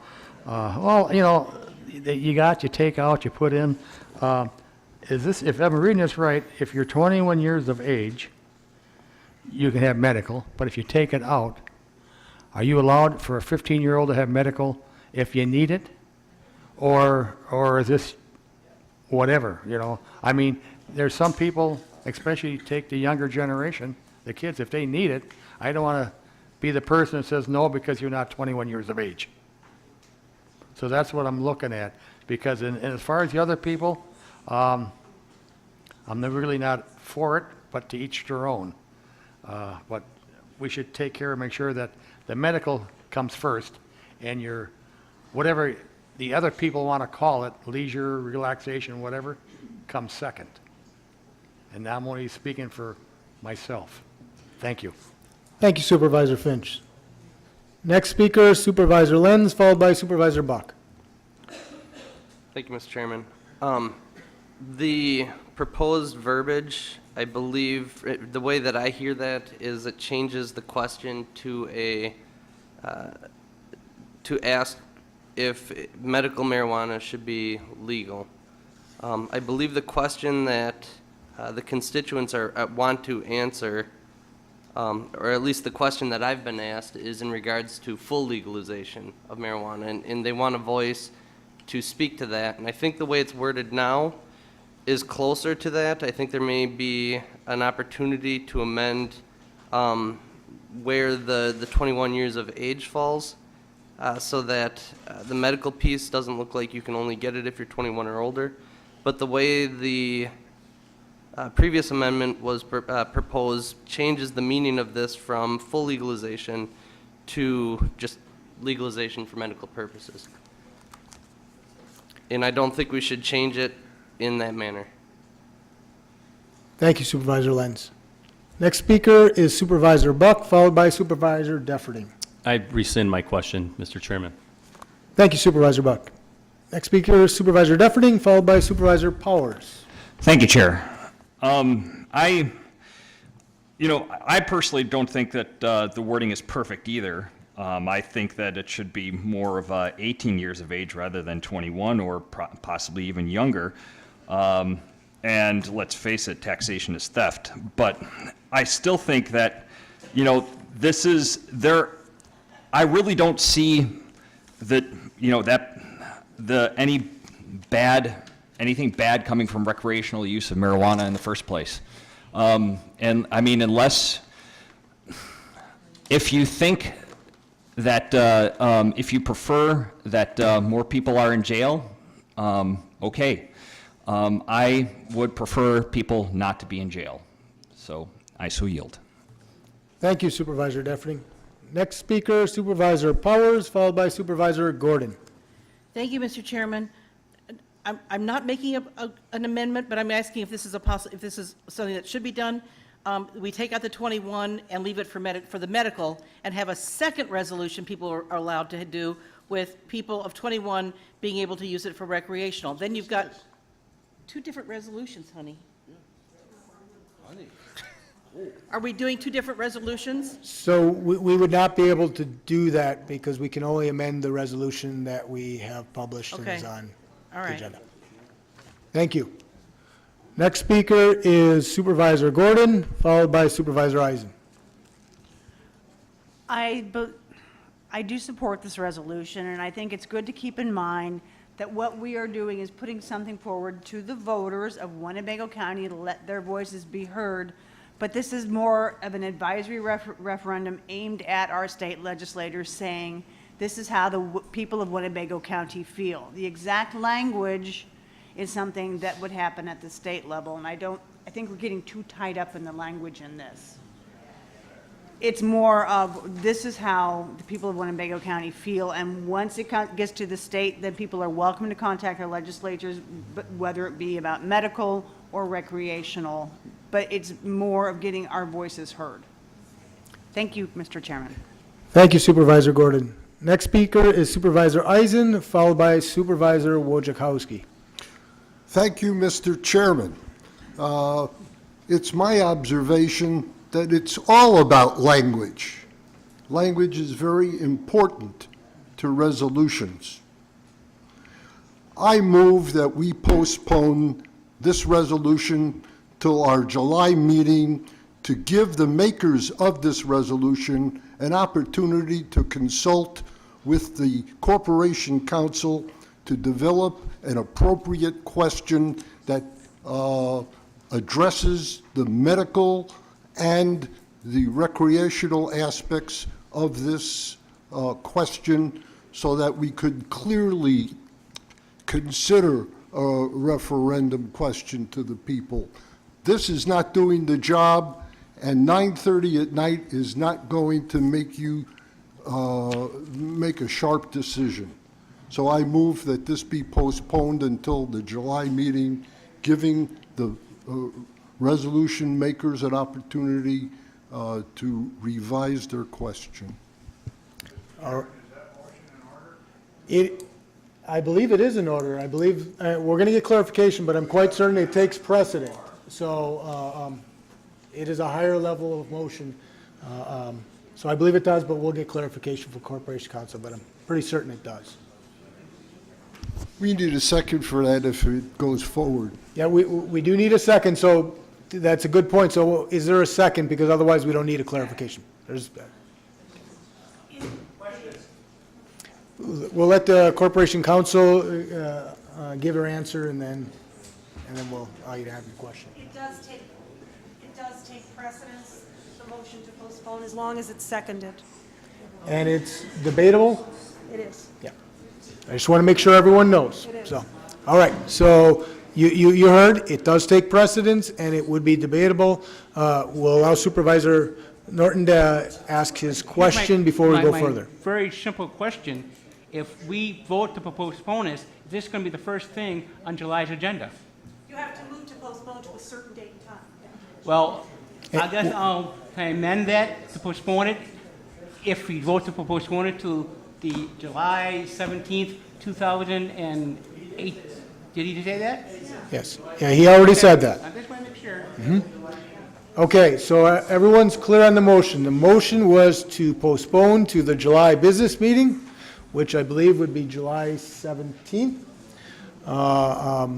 And so that is debatable, though. So discussion on postponement to the July meeting. Supervisor Wojciechowski, followed by Supervisor Wojciechowski, and then no one else after that right now. Supervisor Wojciechowski. Thank you, Mr. Chairman. On the postponement.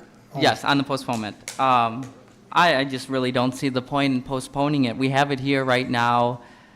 It's laid out before us. I don't see the difference really between letting the people vote on this issue and letting them vote on the redistricting that we just approved. I understand people's feelings about medical versus recreational, but I really don't think that should take into account how we feel on this vote, because we're just letting the people vote on this. It's, they're going to go in with their opinions on either and vote based on that. Our personal opinions should not affect whether this question is postponed or changed. I really think we should just vote on it how it was presented, and if you really feel strongly about the question or not allowing people to vote on it, then vote no. But I really think we should not postpone this and just do this now. Thank you, Supervisor Wojciechowski. Next speaker is Supervisor Lautenschlager, followed by Supervisor Gabbard. Thank you, Mr. Chair. I don't think that we should postpone this. I think if Supervisor Eisen is worried about the wordage in here, and like Corporate Counsel said, they're the ones that come up with the wordage. But if people are so worried about the separation between medical and recreational, then what we should just do is change the language that says proposed legislation to allow individuals to use medical marijuana, and for individuals 21 years of age or older to engage in recreational use of marijuana. I mean, that kind of takes care of it. We're taking medical, at any age, but we're saying you gotta be 21 in order to do recreational. So you just change the language in here, and it just, I don't want to postpone it, I just change the language. Thank you, Supervisor Lautenschlager. Just so everyone's clear, it's on the motion to postpone. That takes precedent. So next speaker is Supervisor Gabbard, followed by Supervisor Lenz. So we've sat here for a couple hours now discussing this, so my thing is clean up the language. Supervisor Wojciechowski said we don't want to bring personal feelings into this. Well, I do have personal feelings into this. The resolution to me represents personal feelings. You're doing medical, you're doing recreational, you're doing 21 years. I know 2 kids that are under 10 years old that are taking medical marijuana illegally. So I don't like the language of the 21-year-old in there. You haven't cleaned it up enough for me. So my thought is bring it back in July. We've got plenty of time till August 29th to get this as a referendum. You clean up the language, make it better for the people medically, the children, to be able to use this. I'll vote for it. And my personal opinion is I don't believe in recreational marijuana. But you clean up the language about the medical, and I'll vote for it. Right now, I can't vote for it. What are you doing about the kids that are under 21? Nothing. Thank you. Thank you, Supervisor Gabbard. Next speaker is Supervisor Lenz, followed by Supervisor Eisen. Thank you, Mr. Chairman. I don't agree with postponing this. I think that just kicks the can down the road a little bit. But I do agree that there could be some clarification in verbiage. I don't know if we need a full month. I think Supervisor Lautenschlager had spoken to it pretty well with what he had just said. So I don't agree with pushing this off a full another month. I'd like to get things done and give people the opportunity to vote on that. Thank you, Supervisor Lenz. Next speaker is Supervisor Eisen, followed by Supervisor Rasmussen. Thank you, Mr. Chairman. Supervisor Gabbard said it all. I can't support this 21 years of age, not permitting persons under that age to obtain a medical marijuana. I just can't see that, and I do support postponing. Thank you, Supervisor Eisen. Next speaker is Supervisor Rasmussen, followed by Supervisor Wojciechowski. I just want to make sure, Supervisor Wojciechowski, this is your second time on the postponement? I want to make sure. All right. Supervisor Rasmussen and then Supervisor Wojciechowski. Thank you, Mr. Chairman.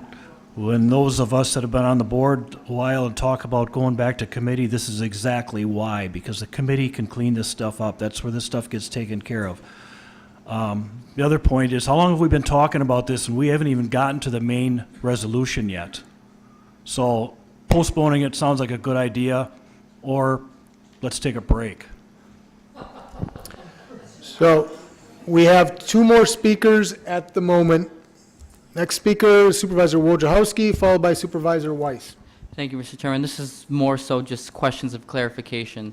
So if this was postponed, would it even be able to be changed? Because wouldn't the exact resolution just carry over to next month? Isn't that basically what postponing does to it? We wouldn't really be able to change it if it's just being postponed. Is that correct, or? Yes, it's correct. However, the lead sponsor of the resolution could craft language that they then could offer up as the initial amendment or substitute right from the get-go. Okay, and then I have another question too.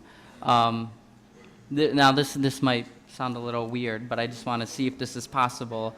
Would it be possible to amend it to have two separate questions but in one resolution, or does it have to be two separate? Would it have to be two separate resolutions? Like, so could you say in the for now there be resolved where it says that we authorize Winnebago County to conduct 2 countywide advisory referendums and then split up the questions to 2 separate ones? Is that something that could possibly be done?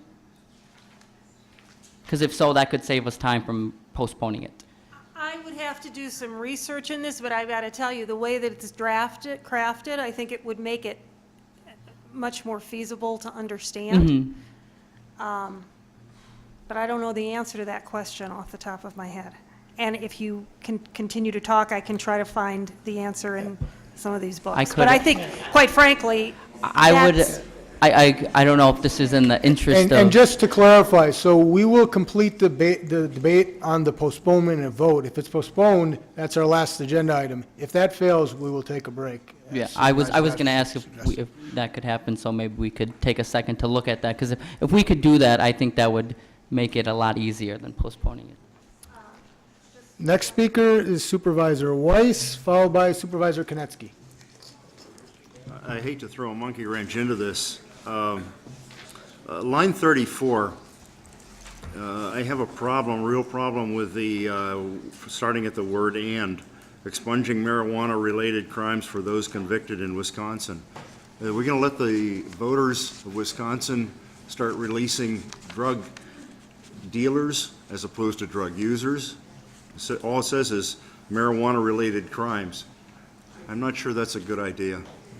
I'm sorry, I'm putting a monkey wrench into the whole thing here. And no, you're not at the moment, because right now we're still in regards to the postponement. So that would only come into play if we don't actually postpone.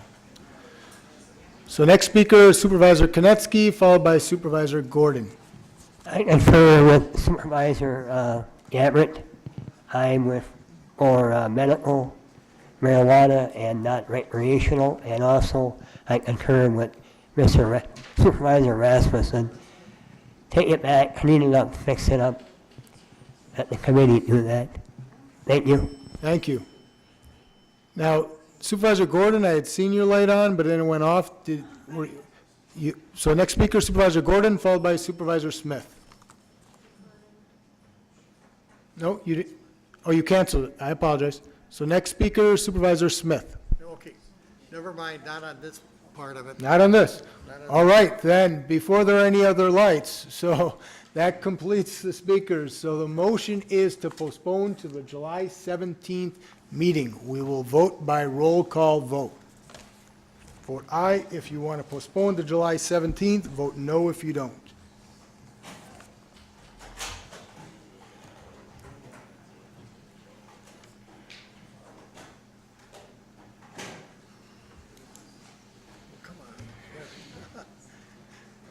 I got in the middle of that crowd. You know, working with being on the IS and machines, the way they set them now.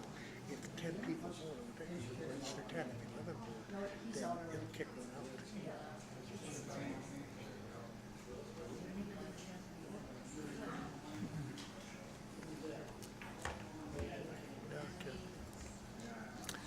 So that motion carries 18 to 16 with 2 abstentions.